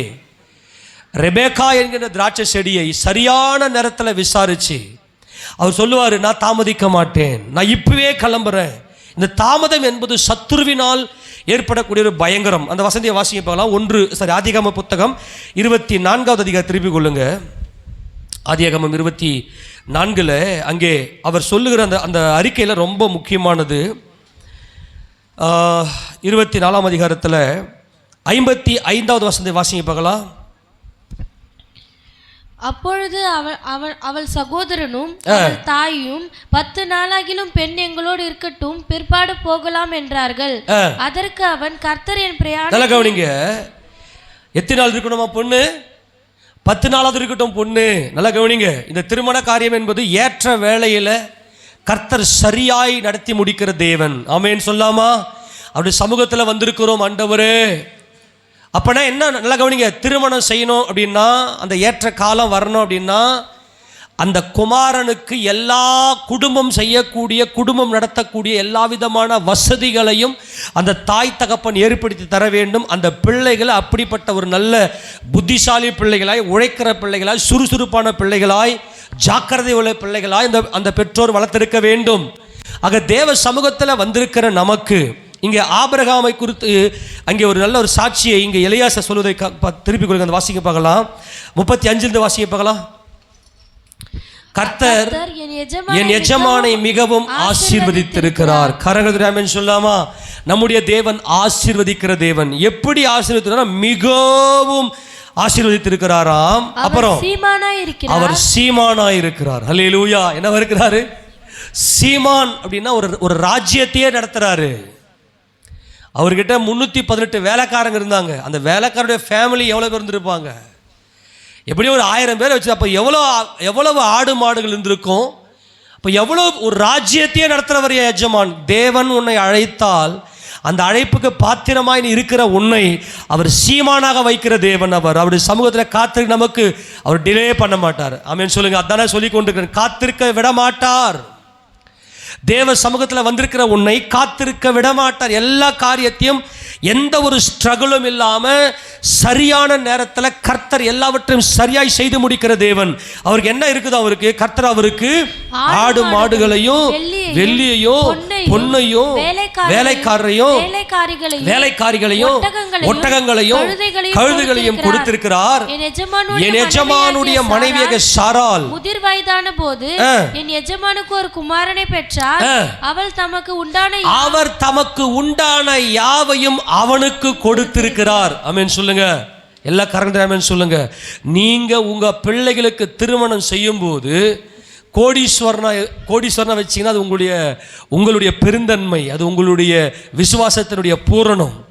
திருமணம் செய்யும் போது லட்சாதிபதியாவது உன் பிள்ளைய வளர்க்கணும். நீங்க இப்போ நீங்க ஒரு ஆபிரகாமாக தேவனுடைய அழைப்புக்கு செவி கொடுத்து அவருக்கு ஒப்பு கொடுக்கலாம் நீங்கள் இருப்பீங்கன்னா, பிள்ளையை பெற்றெடுத்திருக்கிறீங்கன்னா, என் எஜமான் அவர் தமக்கு உண்டான யாவையும் என் எஜமானுடைய குமாரனுக்கு கொடுத்திருக்கிறார்.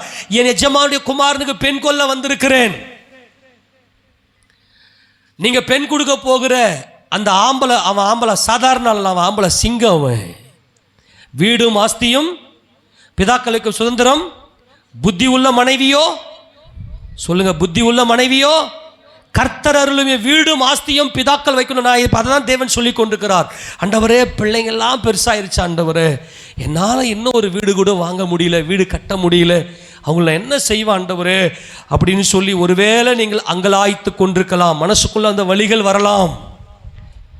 ஆபிரகாமின் தேவன் நம் தேவன். ஆமேனா? அவர் சரியாக நடத்துகிற தேவன். என் எஜமான் எல்லாவற்றையும், அவர் தமக்கு உண்டான யாவையும் என் எஜமானுடைய குமாரன் ஈசாக்குக்கு கொடுத்திருக்கிறார். அப்போ ஈசாக்கின் தேவன், ஆபிரகாமின் தேவன் நம்முடைய தேவனாக இருக்கிறார். தாமதம் செய்ய மாட்டார். 40 வயசு வந்து 40 என்பது மேசியாவை காண்பிக்கிறது. 40 வயசுல ஏன் இவர் ஈசாக்குக்கு திருமணம் செய்தார் என்றால், இயேசு கிறிஸ்து 33 வருஷம் இந்த உலகத்தில் உயிரோடு ஊழியம் செய்தார். எத்தனை வருஷம்? 33.5 ஆண்டு காலம். இன்னும் பாக்கி எவ்வளோ இருக்குது? 7 வருஷம் பாக்கி இருக்கு. 33.5 அந்த ஒரு 7 நல்லா அப்ராக்சிமேட்டாக ரவுண்ட் பண்ண 40 வருஷம்.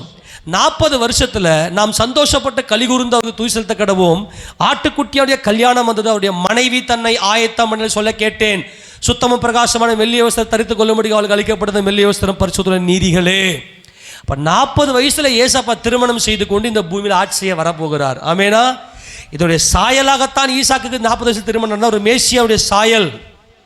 இப்போ இன்னைக்கு எல்லாருமே என்ன பண்ணக்கூடாது, அப்படி 40 வயசு தான் அப்படின்னு சொல்லிட்டு அது கர்த்தருக்கு ஸ்தோத்திரம், அவளை காத்திருந்தீங்கன்னா அந்த வாலிபத்தில். ஆனால் அவளுக்கு நீதிமானாக இருக்க வேண்டும். சரி, அப்போ அந்த பிள்ளையை எப்படி வளர்க்கணும்னா, வரப்போகிற அந்த பெண் எப்படி நம்பி வரணும்னா, அந்த ஆண் மகனுடைய அந்த ஒரு மகிமையை நோக்கி பார்க்க வேண்டும். அப்போது ரெபேக்காளை சரியாய் கர்த்தர் அங்கே எலியாசரின் கையில் கொடுத்தார். 10 நாள் டிலே பண்ணுறாங்க. எத்தனை டிலே பண்ணுறாங்க?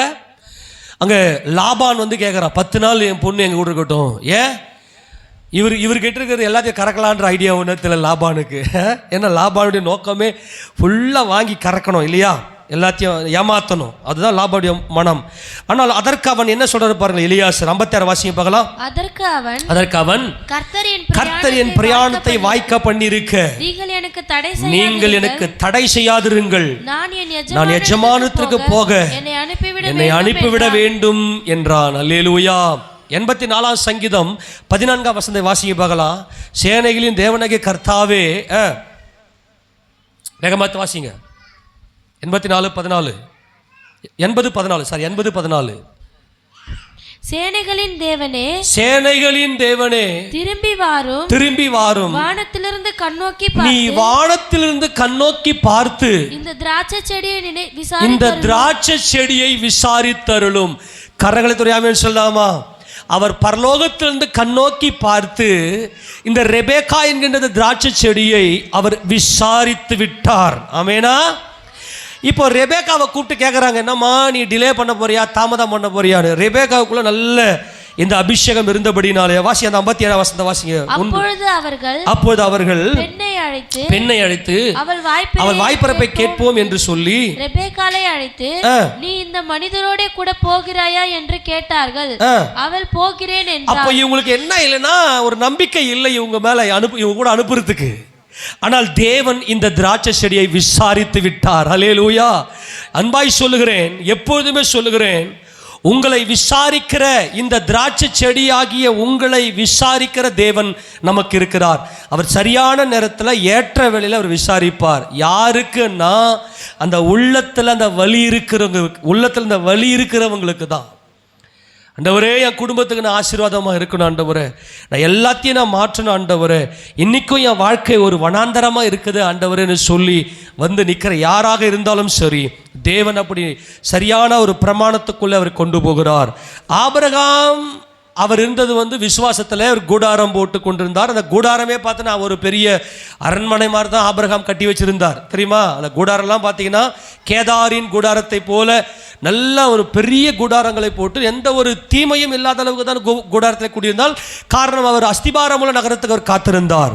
ஆனால் இன்றைக்கு வீடும் ஆஸ்தியும் பிதாக்கள் வைக்கும் சுதந்திரம் என்கின்ற அந்த கான்செப்டில் நாம் அத்தனை பேருமே நம்முடைய பிள்ளைகளுக்கு வீட்டையும் ஆஸ்தியையும் சவதரித்து வைக்க வேண்டும். அவர்களுக்கு அந்த ஏற்ற காலத்தை கொடுக்க வேண்டும், அதுக்கு ஏற்ற வசதிகளை தான் தேவன் நமக்கு கொடுக்கிறார் என்பதைத்தான் இன்றைக்கு நம்மோடு தேவன் பேசி கொண்டிருக்கிறார். அதுக்கு ஏற்ற காலம் வரும், அந்த காலத்தில் எல்லாவற்றையும் பழுகி பெருக செய்கிற தேவன். ஏசாயா தீர்க்கதரிசன புத்தகம் 60ஆம் அதிகாரம் 22வது வசனத்தை வாசிக்கலாம். ஏசாயா தீர்க்கதரிசன புத்தகம் 60:22. சின்னவன் ஆயிரமும் சிறியவன் பலத்த ஜாதியும் ஆவான். கர்த்தராகிய நான் ஏற்ற காலத்தில் தீவிரமாய் நடப்பிப்பேன். நம்முடைய தேவன் எப்படி நடப்பிப்பாராம்? தீவிரமாய். சின்னவன் ஆயிரமும் சிறியவன் பலத்த ஜாதியும் ஆவான். இந்த பலத்த ஜாதி என்பது நம்முடைய குடும்பங்கள் நல்லா பெருக்கி நம்முடைய குடும்பத்துக்கு தேவையான வீடு வசதிகளை ஏற்படுத்தி கொடுக்கிற தேவனாய் இருக்கிறார். இன்னைக்கு உலகத்தில் இருக்கிறவங்க வீடு கட்டுறதெல்லாம் எகிப்தின் வீடு, அது சபிக்கப்பட்ட வீடு. இயேசு கிறிஸ்துவை தன் சொந்த ரட்சகராக ஏற்றுக்கொள்ளாதவரெல்லாம் எகிப்து என்கின்ற அடிமைத்தனம். நீ உன்னை அடிமைத்தன வீடாகிய எகிப்திலிருந்து புறப்பட பண்ணின உன் தேவனாகிய கர்த்தர் நானே என்பதான் 10 கற்பனை. என் வீடு தேவனுடைய வீடு என்பது, என் வீட்டு தலைவர் என் கர்த்தர் என்பது இஸ்ரவேல். அப்ப தேவன் நமக்கு வீட்டை கட்டி கொடுப்பார். நம்முடைய பிள்ளைகளுக்கு வீட்டை நாம் சவதரித்து வைப்போம். எத்தனை பேர் விசுவாசிக்கிறீங்க? ஆமென் சொல்லாமா? வீடும் ஆஸ்தியும் யார் கொடுக்கிற சுதந்திரம்? பிதாக்கள் வைக்கிற சுதந்திரம். புத்தி உள்ள மனைவியோ கர்த்தர் அருளும் ஈவு. இப்போ ஆண்டவருடைய சமூகத்தில் வந்து நிற்கிறாங்க. இப்போ திருப்பிக் கொள்ளுங்க, மார்க்கு சுவிசேஷம் திருப்பிக் கொள்ளுங்களேன். இப்போ 35 வசனம் வாசிப்பாங்களா? 6:35.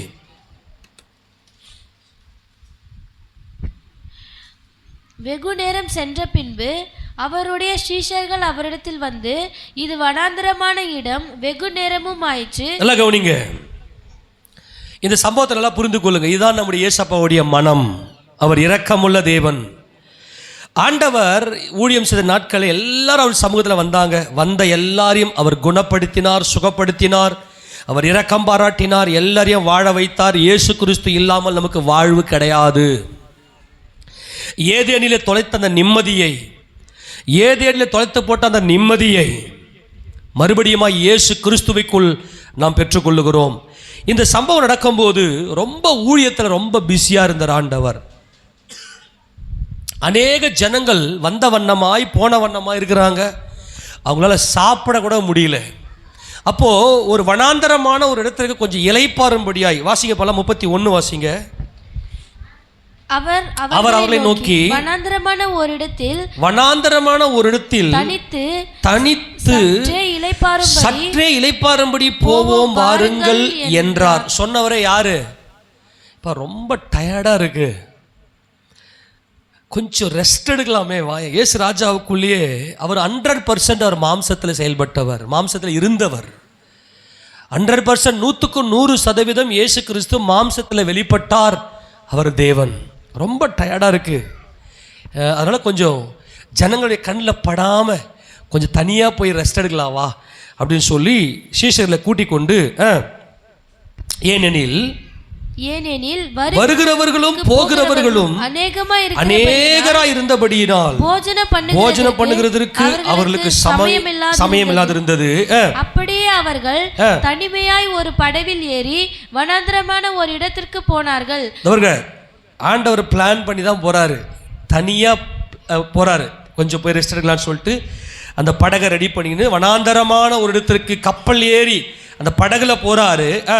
அவர்கள் புறப்பட்டு போகிறதை ஜனங்கள் கண்டார்கள். யாரோ ஒரு ஆள் கண்டுபிடிச்சிட்டாங்க. ஏசப்பா அவர் தனியா படகு ஏறி போறாரு, எங்கேயோ ஒரு இடத்துக்கு போறாரு. அவருடைய சமூகத்தில் மட்டுமே நமக்கு நிம்மதி. அல்லேலூயா. எங்கள் வாழ்க்கை செழிக்கும், நாங்கள் சீரடைவோம்.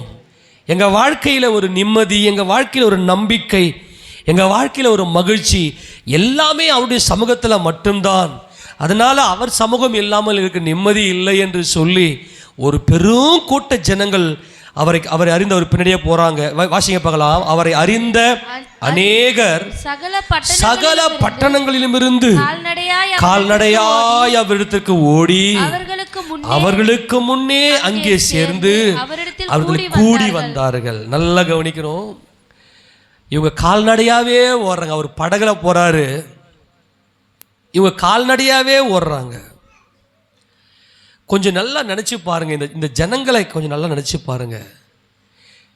எப்படிப்பட்ட சூழ்நிலையில் இவங்க இருக்கிறாங்க அப்படின்னா, நாங்கள் வனாந்தரமாக இருக்கிறோம் ஆண்டவரே, காலமெல்லாம் தாழ்த்தி போயிருச்சு ஆண்டவரே, நாங்கள் எங்கள் வாழ்க்கை சீரமையும், நாங்கள் சீர்படுவோம், எங்கள் குடும்பங்கள் கட்டப்படும், எங்கள் பிள்ளைகளுக்கெல்லாம் ஒரு வாழ்க்கையை அமைச்சு கொடுப்போம் அப்படின்லாம் சொல்லி மனசில் நாங்கள் நினச்சி சோர்வடைஞ்சு போய் அதனால்தான் என்ன நடந்துச்சுன்னா, அந்த வனாந்தரத்திலேயே கூட பார்த்தீங்கன்னா கால்நடையாகவே ஓடுகிற அந்த ஓட்டத்துக்கு காரணம் என்னன்னா, அவங்களுடைய இருதயம் எல்லாம் இலைப்படைந்து போயிருக்கிறது.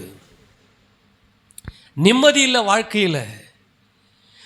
ஒரு குளிருக்கு தங்குறதுக்கு கூட ஒரு வீடு இல்லை, ஒரு மழைக்கு மறைப்புக்கு கூட ஒரு வீடு இல்லை, ஒரு வெயிலில் போய் ஒதுங்கிறதுக்கு கூட ஒரு நல்ல ஒரு வீடு இல்லை, ஒரு குடும்பம் இன்னும் எங்களுக்கு சீர்படலை, உட்காந்து பேசுறதுக்கு கூட அளவுக்கு கூட சமாதானம் இல்லை. ஏதோ ஒரு பயங்கரமான சூழ்நிலையில் இருக்கக்கூடிய ஜனங்கள் அவங்க கால்நடையாகவே ஓடுறாங்க அப்படின்னா அவங்க வாழ்க்கையில் எவ்வளவு பெரிய சிறுமை இருக்கும் என்பதை யோசித்து பாருங்கள். அவங்க வாழ்க்கையில் எவ்வளவு வனாந்தரம் இருக்கும் என்பதை யோசித்து பாருங்கள். அதனால தான் அந்த வனாந்தரத்தில் அவர் தேடி ஓடுறோம். எங்கள் வாழ்க்கையே வனாந்தரமாக இருக்காண்டவரே, காலமெல்லாம் போயிருச்சு, நாங்கள் காத்திருந்தோம் ஆனால் எங்களுக்கு வாய்க்கவில்லை என்று சொல்லி. ஆனால் அனுக்கிரக காலத்தை அவர்களை ஏற்படுத்தி கொண்டார்கள். இது அனுக்கிரக காலம். என் கர்த்தரை நோக்கி நான் விண்ணப்பம் செய்யும் போது என் கர்த்தர் எங்களுக்கு யாவையும் செய்து முடிக்க வல்லமை உடையவர் என்பதை அறிந்தவர்களாய்த்தான் அவர்கள் ஓடிக்கொண்டிருக்கிறார்கள். 34ஆம் வசனத்தை வாசிக்கும் போது, இயேசு கரையில் வந்து அநேக ஜனங்களை கண்டு அவர்கள் மேய்ப்பனில்லாத ஆடுகளை போல் இருந்த அவருடைய பார்வையில் எவ்வளவு ஒரு கருணை என்பதை பாருங்கள். அவருடைய பார்வையில் எவ்வளவு பெரிய ஒரு கருணை. அவர் பயங்கர சோர்வில் இருந்தார். நான் நினைக்கிறேன் இவங்களுக்கு ரெஸ்ட் கொடுக்கறதுக்காக, சீஷர்களுக்கு ரெஸ்ட் கொடுக்கறதுக்காக தான் கூட்டு போயிருப்பார் தான் நினைக்கிறேன். அவருக்கும் சோர்வு தான். ஆனால் அவ்வளவு ஜனங்களும் அந்த ஒரு வனாந்தரத்தில் அந்த வனாந்தரத்தையும் பொருட்படுத்தாமல் அவருடைய சமூகத்தை நாடி வந்திருக்கும் போது அவர் பார்த்த பார்வை என்ன அப்படின்னா, மெய்ப்பனில்லாத ஆடுகளை போல அவங்களை விசாரிக்கிறதுக்கு ஒருத்தர் இல்லையே, நான் என் தாவீதானவரை நான் ஏற்படுத்துவேன், அவர் விசாரிப்பார் என்று நாம் எசேக்கியேல் தீர்க்கதரிசன புத்தகம் 34ஆம் அதிகாரத்தில் பார்த்தோம். எத்தனை ஞாபகம் இருக்கு? ஆமெனா. அப்போது இந்த இவங்களை விசாரிக்கிறதுக்கு ஆள் இல்லையே என்கின்ற ஒரே ஒரு பார்வை. நான் சொல்லி முடிக்கிறேன். நம்முடைய குடும்பம் கட்டப்பட வேண்டும். நம்முடைய குடும்பத்தில் சகலவிதமான தேவனுடைய ஆசீர்வாதங்களும் அனுபவித்து குடும்பத்தில் ஒரு சமாதானம், கணவன் மனைவி பிள்ளைகள் மாமியார் மருமகள், நம்முடைய குடும்பத்தில் இருக்கிற அத்தனை பேருமே சமாதானம். அங்கே தான் தேவன் வாழுகிறார். அதுதான் பரலோக வாழ்க்கை. எல்லாரையும் சேர்த்து பிடிச்சிருக்கணும். ஆனால் இவங்கெல்லாம் ஓடினவங்கெல்லாம் யார் அப்படின்னா அன்னாடங்காயிடுச்சிங்க. அதுக்கு கூட தகுதி இல்லாமல் வாய்ப்பு இல்லாமல். ஏன்னா இயேசு ராஜாவுடைய பார்வையிலேயே அங்கே ஆன்சர் நமக்கு கிடைச்சிருச்சு. இவங்களை விசாரித்து உங்களுடைய கஷ்டத்தை விசாரிக்கிறது அப்படின்னா என்ன தெரியுமா? கவனிங்களேன். விசாரிக்கிறது, சில பேர் தன்னுடைய பெருமையை பேசுவாங்க. நல்லா கவனிங்க, பெருமையை பேசுவாங்க. நல்ல வசதியில் யான் பலத்தனை நம்பி போகிறேன்னு சொல்லி போனவங்கெல்லாம் தங்களுடைய பெருமையை பேசின்னு இருப்பாங்க. என்ன நான் இவ்வளோ பேசுகிறேன், கொஞ்சம் கண்டுக்காமல் போகிறேன் அப்படின்ற மாதிரிலாம் சில பேர் கேட்டு சண்டைக்கு வருவாங்க. ஆனால் விசாரிக்கிறது என்ன தெரியுமா? பயங்கரமான வேதனையில், கஷ்டத்தில், நெருக்கத்தில், போராட்டத்தில், வனாந்தரம், ஒரு சூறை காற்றில் மாட்டிக்கொண்ட அனுபவம், அந்த நேரத்தில் வந்து விசாரித்தல் என்று சொன்னால் அந்த நிலைமையை மாற்றுவது. அவங்க ஒருத்தரை விசாரிக்கிறாங்கன்னா அவங்களுடைய நிலைமையை புரிந்து கொண்டு அவங்களுடைய நிலைமையை ஏதோ ஒன்றை கொடுத்து மாற்றுவது, அவங்களுடைய சூழ்நிலையை மாற்றுவது தான் விசாரிப்பு. ஒரு மேய்ப்பன் ஒரு தன் ஆடுகளை எப்படி விசாரிப்பாரோ அப்படிப்பட்ட பார்வையை தான் நமது ஆண்டவராக இயேசு கிறிஸ்து அந்த ஜனங்களை பார்த்தார். இன்னைக்கு இயேசப்பா சமூகத்தில் வந்திருக்கிற உங்களையும் அதே விசாரிப்பில்லாமல் இருக்கிறியே, உன் கஷ்டத்தை விசாரித்து உன் கஷ்டத்தை போக்குவதற்கு உனக்கு ஆள் இல்லாமல் இருக்கிறியே, எந்த ஒரு ஆதாரமும் இல்லாமல் இருக்கிறியே என்கின்ற பார்வைதான் கர்த்தர் அன்றைக்கு பார்த்தார். இன்றைக்கும் அவர் சமூகத்தில் வந்திருக்கிற நம்மை அதே பார்வையில் தான் பார்க்கிறார். எப்படி? மறுபடியும் வாசிங்களேன். மெய்ப்பனில்லாத ஆடுகளைப் போல் இருந்தபடியால் அவர்கள் மேல் மனதுருகி அநேக காரியங்களை அவர்களுக்கு உபதேசிக்க தொடங்கினார். அவருடைய மகிமையை என்னன்னா, என்ன உபதேசித்தார்? என் ஜனமே, என் சகோதரரே, என் சகோதரிகளே, நம் அப்பா இருக்கிறாரே, அவர் எவ்வளவு அன்புள்ளவர், அவர் எவ்வளவு இரக்கம் உள்ளவர், உங்க குடும்பத்தின் மேல் அவர் எவ்வளவு கரிசனை உடையவர், உங்க நலத்தின் மேல் அவர் அவர் தேவனுடைய அந்த அன்பை நீண்ட நேரம் அநேக காரியங்களை குறித்து உபதேசிக்க தொடங்கினார். ஒரு தாயானவளுக்கு தன் பிள்ளையை பார்த்ததுமே எப்படி பால் சொரக்குமோ, அதே போல மெய்ப்பனில்லாத ஆடுகளைப் போல சிதறுண்டவர்களாய் கிடக்கிற இந்த ஜனங்களை பார்த்து அவர்கள் மேல் அவர் மனதுருகி அநேக காரியங்களை அவர் உபதேசித்தார். அவர் பார்த்தாவே உபதேசம் அவருக்கு பொங்கி பொங்கி வந்துடும். ஏன்னா இவர்கிட்ட வந்த ஜனங்கள்லாம் யார் தெரியுமா? வாசிங்க பார்க்கலாம். ஏசாயா 61:1 வாசிங்க பார்க்கலாம். ஏசாயா 61 அதிகாரம் 1 வாசிங்களேன். கர்த்தராகிய தேவனுடைய ஆவியானவர் என்மேல் இருக்கிறார், சிறுமைப்பட்டவர்களுக்கு சுவிசேஷம். யார் இருக்கிறதா? நல்லா கவனிங்க. நமது கர்த்தர் அவர்களுக்கு உபதேசங்களை போதித்தார். அவர்கள் மேல மனதுருகி அவர்கள் மேல இரக்கம் வைத்து, அவருடைய சமூகத்துக்கு வந்திருக்கிற சிறுமைப்பட்ட ஜனங்கள், யாருக்காக, யாருடைய வாழ்க்கையை மாற்றுவதற்காக கர்த்தர் இந்த உலகத்தில் வந்தார், யாருடைய வாழ்க்கையை சீர்படுத்துவதற்காக கர்த்தர் இந்த உலகத்தில் வந்தார். கர்த்தருடைய ஆவியானவர், தேவ ஆவியானவர் கர்த்தர் மேல இருக்கிறார். அவர் மனதுருகிற தேவனாய் அவர் இருக்கிறார். இவங்க ஏசப்பா கிட்ட வந்தவங்க எல்லாம் யாருங்க? சிறுமைப்பட்டவங்க. யார் வந்தவங்களாம் யாருங்க? எல்லாரும் சொல்லுங்க பார்க்கலாம். நம்மளா மாதிரி தான் சிறுமைப்பட்டவங்க. அப்புறம் சிறுமைப்பட்டவனுக்கு சுவிசேஷத்தை அறிவிக்க என்னை அபிஷேகம் பண்ணினார், கர்த்தரை அபிஷேகம் பண்ணினார். வந்தவங்க யாரு? இருதயம் நொறுங்கினவர்கள். முதல்ல சிறுமைப்பட்டவங்க, ரெண்டாவது இருதயம். அதுதான் சொல்ல வரேன். யாரெல்லாம் இருதயம் நொறுங்கி என் வாழ்க்கை வனாந்தரமா இருக்கே, காலமும் போயிருச்சு ஆண்டவரே, ஏற்ற வேலையில வர வேண்டியதெல்லாம் வரலையேன்னு சொல்லி இதயம் உடைக்கப்பட்டவர்கள், இதயம் நொறுங்குண்டவர்கள். அடுத்தது காயம் கட்டுதலையும் அப்புறம் சிறைப்பட்டவர்களுக்கு ஏதோ ஒரு கடன் பிரச்சனையோட சிறையிருப்பு. இந்த சிறைப்பட்டவர்கள் அப்படின்னு தெரியுமா? எழுத்தின்படியே பார்த்தீங்கன்னா இதெல்லாம் இதுக்கெல்லாம் ஸ்பிரிச்சுவல் மீனிங் உண்டு. எழுத்தின்படியே பார்த்தீங்கன்னா கடனில் போய் மாட்டிக்கணும்னு வச்சிங்களேன். நீதிமொழிகள் புத்தகத்தில் வாசிக்கிறோம், கடன் கொடுத்தவனுக்கு கடன் பட்டவன் அடிமை என்று இருக்கிறது. அடிமை. அதே மாதிரி இன்னொரு வசனமும் சொல்லுது, நீ கடன்காரனுக்கு பிணையாளி ஆயிடாத. ஏமா உன் ஆதார் கார்டையும் உன் ஐடி ப்ரூஃப் மட்டும் எதுவுமே பண்ணிக்க வேணாம், நான் எல்லாத்தையும் உனக்கு கொடுத்துருவேன் அப்படின்னு சொல்லி கேட்டாங்கன்னா, அடை முட்டாலே கொடுத்துடாதேன்றாரு. அது ஒரு பயங்கரமான சோம்பேறியினுடைய ஆவி. அது கடன்காரனுக்கு பிணையாளி. எல்லாம் மறுபடியும் சொல்கிறேன், உங்களுக்கு அன்பாய் சொல்கிறேன், உதவி செய்யலாம். உங்ககிட்ட இருக்குதா? 10 லட்ச ரூபா இருக்குதா? கடன்காரன் ரொம்ப கஷ்டமாக இருக்குதுங்க, ஒரு 1 லட்ச ரூபா கடன் வாங்க போகிறேன், உங்கள் ஆதார் கார்டெல்லாம் கொடுங்கன்னா, நீ 1 லட்ச ரூபா கூட எடுத்து அவங்ககிட்ட கொடுத்துட்டு போய் விட்டுரு. ஆனால் ஆதார் கார்டு ஐடி ப்ரூஃப் கொடுக்குறேன்னு நீ கொடுத்தேன்னு வச்சுக்கோ. அந்த வசனம் வாசிங்க, நல்லா வசனம். அதை வாசிச்சுட்டு மறுபடியும் இங்கே வரலாம் என்ன எல்லாருக்கும். ஏன்னா இன்றைக்கி ரொம்ப அதுதான் இன்றைக்கி பெரிய பிரச்சனை. இன்றைக்கி நீதிமொழிகள் புத்தகம்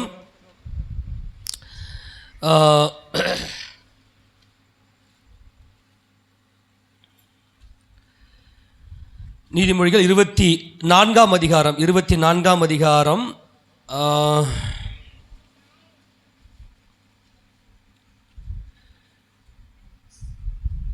24 இருங்க, ஒரே நிமிஷம். நல்ல வசனம் அது.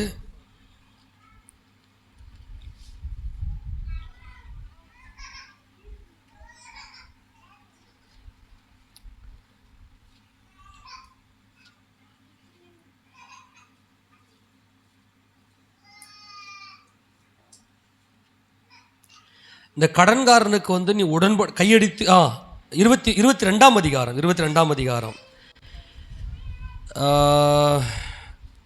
26 வசனத்தை வாசிக்க பார்க்கலாம். 22 26. கையடித்து கையடித்து உடன்பட்டு கடனுக்காக பிணைப்படுகிறவர்களில் ஒருவன் ஆகாதே. இந்த கையடித்துன்னா ஆதார் கார்டு, உன் ஐடி ப்ரூஃப். கையடித்து அப்படின்னா என்னன்னா அதுதான் உன்னுடைய ப்ரூஃப்.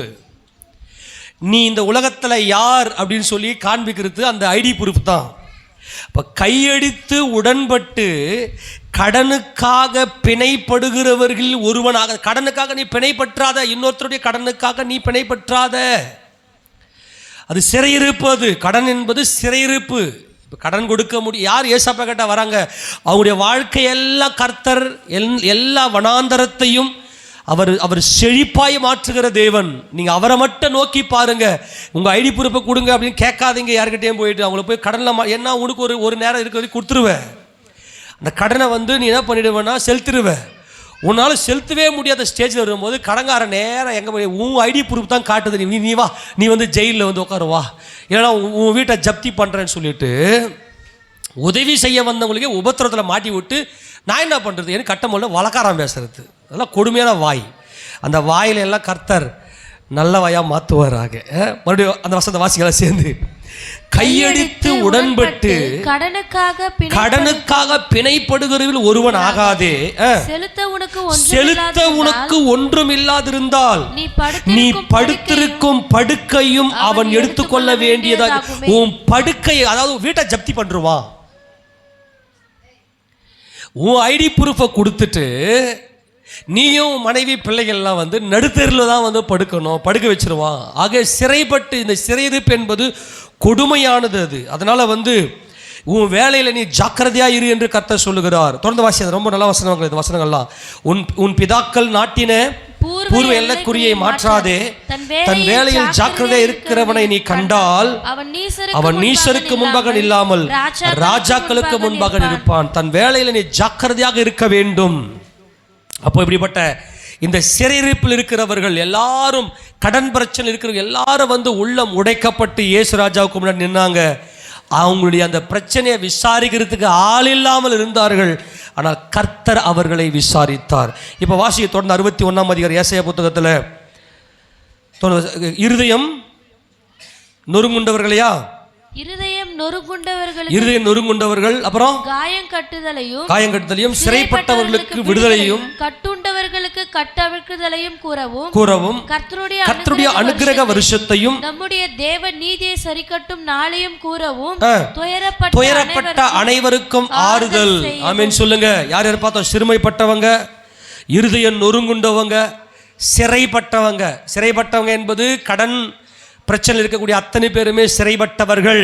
ஏனென்றால் ஏதோ ஒரு ப்ரூஃப் எடுத்து நமக்கு கொடுத்துடுறோம். ஆக அவன் என்ன செய்வான், நம்ம சிறையிருப்பில் வைத்திருக்கிறான். ஆனால் நம் கர்த்தரோ இந்த சிறையிருப்பை அவர் தகர்த்தெறிகிறார். கரங்களை துறையாமன்னு சொல்லாமா? அடுத்தது கர்த்தருடைய அனுக்கிரக வருஷத்துக்கு ஒரு அப்புறம் துயரப்பட்டவர்கள் ஆறுதல். எந்த காரியத்தில் நீங்கள் துயரப்பட்டிருந்தாலும் அவர்களுக்கு ஆறுதலை கொடுக்கிறார். அப்புறம் சீயோனிலே துயரப்பட்டவர்களை சீர்படுத்தவும் அவர்களுக்கு சாம்பலுக்கு பதிலாக சிங்காரம். இந்த சாம்பல் என்பது பயங்கரமான துயரத்தை காண்பிக்கிறது. அந்த நாட்கள்லாம் பார்த்தீங்கன்னாக்கா போராட்டம், பிரச்சனை தாங்க முடியல, உயிர் போகிற காரியமாக இருக்குது அப்படின்னு சொல்லும்போது அவங்க என்ன செய்வாங்கன்னா ரெட்டுடுத்தி சாம்பலிலே உட்கார்ந்து தேவனை தாழ்த்துவார்கள். ஆக அப்படிப்பட்டதான உயிர் போற காரியமாக இருந்தாலும் அப்படிப்பட்ட சாம்பலுக்கு பதிலாக சிங்காரத்தையும், துயரத்துக்கு பதிலாக ஆனந்த தைலத்தையும், எல்லா கரங்களை உயர்த்தி நல்லா ஆமென் சொல்லுங்களேன். உங்கள் துயரத்தை எல்லாம் மாற்றி உங்களை ஆனந்த தைலத்தினால் அபிஷேகம் பண்ணுகிற தேவன் அவர். சாம்பலுக்கு பதிலாக சிங்காரத்தையும், துயரத்துக்கு பதிலாக ஆனந்த தைலத்தையும், ஒடுங்கின ஆவிக்கு பதிலாக துதியின் உடையையும் கொடுக்கவும் அவர் என்னை அனுப்பினார். கரங்களை தட்டி, இயேசு ராஜா என் குடும்பத்தில் இருக்கிறார், இயேசு ராஜா என் வாழ்க்கையில் இருக்கிறார், என் பிதாவாகிய தேவன் அவரை எனக்காக அனுப்பினார்.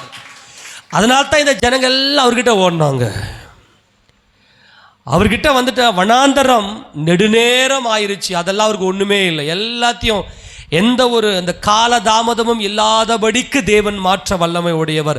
அந்த கால தாமதத்தால் ஏற்பட்ட சோர்வையெல்லாம் நீக்கி நம்மை உற்சாகத்தால் புத்துணர்ச்சியோடு செயல்படுத்துகிற தேவனாய் அவர் இருக்கிறார். தொடர்ந்து வாசிங்களேன். அவர் என்னை அனுப்பினார். அவர்கள் கர்த்தர் தம்முடைய மகிமைக்கென்று நாட்டின நீதியின் விருட்சங்கள் எண்ணப்படுவார்கள். அதுதான் சொல்றேன், நாம் எல்லாரும் ஏதேனிலே எப்படி அந்த பாவத்தை செய்துவிட்டு அந்த மரங்கள் எல்லாம் பாவத்துக்கு அடையாளமாக காண்பிக்கப்படுகிறதோ, அதே போல தேவ சமூகத்தில் சபையில் வந்திருக்கிற அத்தனை பேருமே நீதிமான்களாக தேவன் நம்மை நாட்டியிருக்கிறார். இப்போ சொல்றாரு பாருங்க, அவர்கள் நெடுங்காலமாய், என்னது நெடுங்காலமாய், இன்னைக்கு நடக்காதா, இன்னைக்கு இந்த காரியம் வாய்க்காதா, எனக்கு ஒரு வீடு கட்டி கொடுங்க ஆண்டவரே, எனக்கு வீடு கட்டுங்க ஆண்டவரே கேளுங்க. எல்லாருமே நல்ல வீடு கேளுங்க. யாக்கோபின் தேவன் அவர். அப்போ என்ன சொல்லுங்க, நெடுங்காலமாய் நாங்கள் பாழாய் கிடக்கிறோம். எல்லாம் சேர்ந்து வாசிந்த வசந்த, அவர்கள் நெடுங்காலம் பாழாய் கிடந்தவைகளை கட்டி பூர்வத்தில் நிர்மூலமானவைகளை எடுப்பித்து தலைமுறையாய் இடிந்து கிடந்த பாழான பட்டணங்களை புதிதாய் கட்டுவார்கள். கையை வைத்து சொல்லுங்க பார்க்கலாம். எதுவுமே தடைபடாது, நீங்கள் கட்டுவீர்கள். இந்த நெடுங்காலம் பூர்வகாலம் என்பது சாபம். அப்பா அம்மா அந்த தாத்தாவுடைய சாபத்தின் நிமித்தமாய் இந்த இடத்துல நம்ம எல்லாம் ஒரு வீடு கட்ட முடியாத, பிள்ளைகளை நடத்த முடியாத ஒரு சூழ்நிலைகள் ஏற்படலாம். நல்லா கவனிங்க. ஆனால் நமது கர்த்தராகிய இயேசு ராஜா அந்த நெடுங்காலம், அந்த பூர்வகாலம், இந்த கட்டுகள் எல்லாம் உடைத்து, அந்த சாப கட்டுகளெல்லாம் உடைத்து கட்டுவார்கள். எல்லா பாழான பட்டணங்களையும் புதிதாய் கட்டுவீர்கள் என்று கர்த்தர் நமக்கு சொல்லுகிறார். அப்போ வீடு கட்டுறோம் அப்படின்னாவே அந்த வீட்டுக்குள்ள சகலவிதமான ஐஸ்வர்யத்தையும் ஆசீர்வாதத்தையும் கர்த்தர் நமக்கு கொடுத்து நம்மை சரியான பாதையில் நடத்துகிறார். நான் மறுபடியும் சொல்லுகிறேன், இதெல்லாம் வாங்கி வச்சுக்கின்னு நான் ஏதோ உலக ஆசீர்வாதத்தை காட்டி உங்களை ஏதோ மயக்கரெல்லாம் நினச்சிக்காதீங்க. பரலோக வாழ்க்கை பூமியில் வாழ்ந்தால் மட்டும்தான் பரலோகத்துக்கு போக முடியும். ஆமேனா? தரித்திரன், வியாதி பிடிச்சவன், அப்புறமா போராட்டத்தில் இருக்கிறவன், மனைவி கூட சேர முடியாத போராட்டத்தில் இருக்கிறவன், குடும்பத்தில் மாமியார் பிரச்சனை, சண்டை, அப்புறமா தரித்திரம், கடன் பிரச்சனை, இவர்களை எல்லாம் பரலோகத்தில் அங்கே போனால் அங்கே என்ன இருக்கும், மனசு என்ன இருக்கும் சொல்லு பார்க்கலாம். கடன் பிரச்சனை, என் மாமியார் சரியில்லை. ஆனால் பரலோகம் அன்பு மிகுந்த இடம். அதெல்லாம் இங்கே பூர்ணப்பட வேண்டும், இவரெல்லாம் கட்டப்பட வேண்டும். கர்த்தர் நம்மோடு இருப்பாரேயானால் எல்லா காரியத்தையும் கரெக்டாக கை கூடி வர பண்ணி இந்த தாமதம் என்கின்ற காரியத்தை இயேசுராஜா இன்றோடு உடைத்தெறிகிறார். ஆமீன் சொல்லாமா? இனி எதுவுமே தாமதப்படாது. நெடுங்காலம் பாழாய் கிடந்தது, இது எல்லாவற்றையும் அவர்கள் கட்டி எல்லாவற்றையும் சுதந்திரித்துக் கொள்வார்கள் என்று கர்த்தர் சொல்கிறார். தொடர்ந்து வாசிங்க பார்க்கலாம். மறுஜாதியார் நின்று கொண்டு உங்கள் மந்தைகளை மேய்த்து அந்நிய புத்திரர் உங்கள் பண்ணை ஆட்களும் உங்கள் திராட்சை தோட்டக்காரர், நீங்க ஓனரா இருப்பீங்க என்றாரு. ஆமேன் சொல்லுங்க பார்க்கலாம். நீங்கள் ஓனரா இருப்பீங்க. மறுஜாதியாரெல்லாம் நின்று கொண்டு உங்க மந்தையை மேய்ப்பாங்க. அந்நிய புத்திரெல்லாம் உங்களை பண்ணை ஆட்களும் உங்கள் திராட்சை தோட்டக்காரமாக இருப்பார்கள். அப்படிப்பட்ட இதான் யாக்கோபு, ஆபிரகாம், ஈசாக்கு, யாக்கோபு என்பவருடைய பிதாக்களுடைய ஆசீர்வாதம். அங்கே ஒரு சகலவிதமான பரிபூர்ணமான தேவ ஆசீர்வாதம் அந்த வீட்டுக்குள் இருக்கிறது. அப்போ தேவன் நம்மை ஆசீர்வதிக்கிற தேவனாக இருக்கிறார். கர்த்தருடைய ஆசீர்வாதமே ஐஸ்வர்யத்தை தரும். அவர் அதனுடைய வேதனையை கூட்டார். அந்த ஐஸ்வர்யம் அப்படின்னா வேதனை இல்லாதது. ஆமெனா?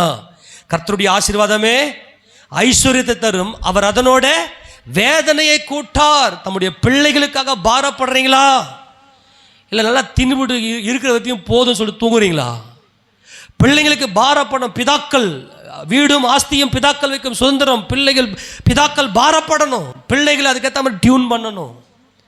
பிள்ளைங்க போயிட்டு சோம்பேறித்தனமாக ஊரை சுற்றிங்கன்னா அந்த சோம்பேறி பிள்ளைக்கெல்லாம் வந்து வீடு கட்டி வைக்கக்கூடாது. அதெல்லாம் ஆபிரகாமின் தேவன் அல்ல. அவர் என்ன செய்யணும்னாக்கா, தேவனுக்கு பயப்படுற பயத்தில் அவர்கள் தேவனை ஆராதிக்கிற ஈசாக்குகளாய் வளர்க்க வேண்டும். இஸ்ரவேலுடைய 12 கோத்திரங்களை வளர்த்தெடுக்க வேண்டும். அதான் யோசேப்புடைய தன்னுடைய சகோதரர்கள் விசேஷத்தவனாகி யோசேப்புடைய உச்சந்தலையின் மேலே உன் தகப்பனுடைய ஆசீர்வாதம் வந்து பலிப்பதாக என்று சொல்லி அங்கே யாக்கோபு ஆசீர்வதிக்கிறார். ஆக இப்படிப்பட்டதான ஒரு ஆசீர்வாதம் நம்மளை ஒரு எஜமானன் என்கின்ற அந்த ஸ்தானத்தில் கர்த்தர் வைக்கிறார். இந்த நெடுங்காலம் காத்திருத்தல் இருதயத்தை இளைக்க பண்ணும். ஆனால் விரும்பினது வரும்போது ஜீவ விருட்சம். நாம் விரும்பினதெல்லாம் நம்முடைய வீட்டுக்குள்ளே வருவது என்பது தான் ஜீவ விருட்சத்தின் கனி. அவர்கள் தான் வருகையில் எடுத்துக்கொள்ளப்படுவார்கள். உங்களுடைய விருப்பம் எல்லாம் நிறைவேற வேண்டும். அப்போ நம்முடைய விருப்பமெல்லாம் நிறைவேற்றுவதற்காகத்தான் கர்த்தர் நமக்கு நம் மத்தியிலே அவர் நம்முடைய வீட்டின் தலைவராய் அவர் இருக்கிறார். எல்லா விதமான ஆசீர்வாதங்களையும் கொடுத்து நம்மை பரிபூர்ணப்படுத்த அவர் வல்லமையுடையவர் இருக்கிறார். எல்லாவற்றையும் கட்டுவீர்கள் என்று கர்த்தர் நமக்கு வாக்குத்தத்தம் கொடுக்கிறார். எல்லா காரணத்தையும் சொல்லாமா? ஆமாம், எகிப்தை விட்டு அந்த அடிமைத்தனை வீட்டை அழித்து விட்டு தம்முடைய ஜனங்களை பாலும் தேனும் ஓடுகிற அந்த கானான் தேசத்துக்குள்ளே கொண்டு வந்து, நீங்கள் வெட்டாத கிணறையும் நட்டாத தோட்டத்தையும் கட்டாத வீட்டையும் நான் உங்களுக்கு தருகிறேன் என்று கர்த்தர் வாக்குத்தத்தம் கொடுத்து கூட்டின்னு போனார். அங்கே வீட்டை ஆயத்தப்படுத்தி தான் ஜனலை கூட்டின்னு வந்தார். ஆமென் சொல்லாமா? ஆக அது தேவன் கட்டுறதா இருக்கணும். நம்முடைய இருதயம் எல்லாம் பரலோகத்தின் மேலே இருக்க வேண்டும். அவர் நம்முடைய குடும்பத்தை கட்ட வேண்டும் என்று பாரப்படணும். பாரப்படுங்க. இதயத்தில் வலிகளோடு ஏசப்பா சமூகத்தில் வந்து நில்லுங்க. நீங்கள் தேவ சமூகத்தில் வந்து நிற்கிற எல்லா நேரமும் அனுக்கிரக காலம். நீங்கள் வலிகளோட இருதயம் நொறுங்குண்டு சிறுமைப்பட்டு துயரப்பட்டு நீங்கள் ஏசப்பா சமூகத்தில் எங்கள் குடும்பம் கட்டப்படணும் ஆண்டவரேன்னு சொல்லி வந்து நிற்கிற அந்த நேரமெல்லாம் அனுக்கிரக காலம். கர்த்தர் எல்லாவற்றையும் வாய்க்க செய்து நம்மை பரிபூர்ணப்படுத்துகிற மகிமையின் கர்த்தர் நம்மை அவர் ஒரு எஜமான்களாக வைக்கிறார். அப்படிப்பட்ட ஆசீர்வாதத்தோடு தேவன் நம்மை நடத்துகிறார். எல்லாரும் முழங்கால் படியிட்டு, அன்புள்ள ஆண்டவரே, உங்கள் பேரன்புக்காக ஸ்தோத்திரம்.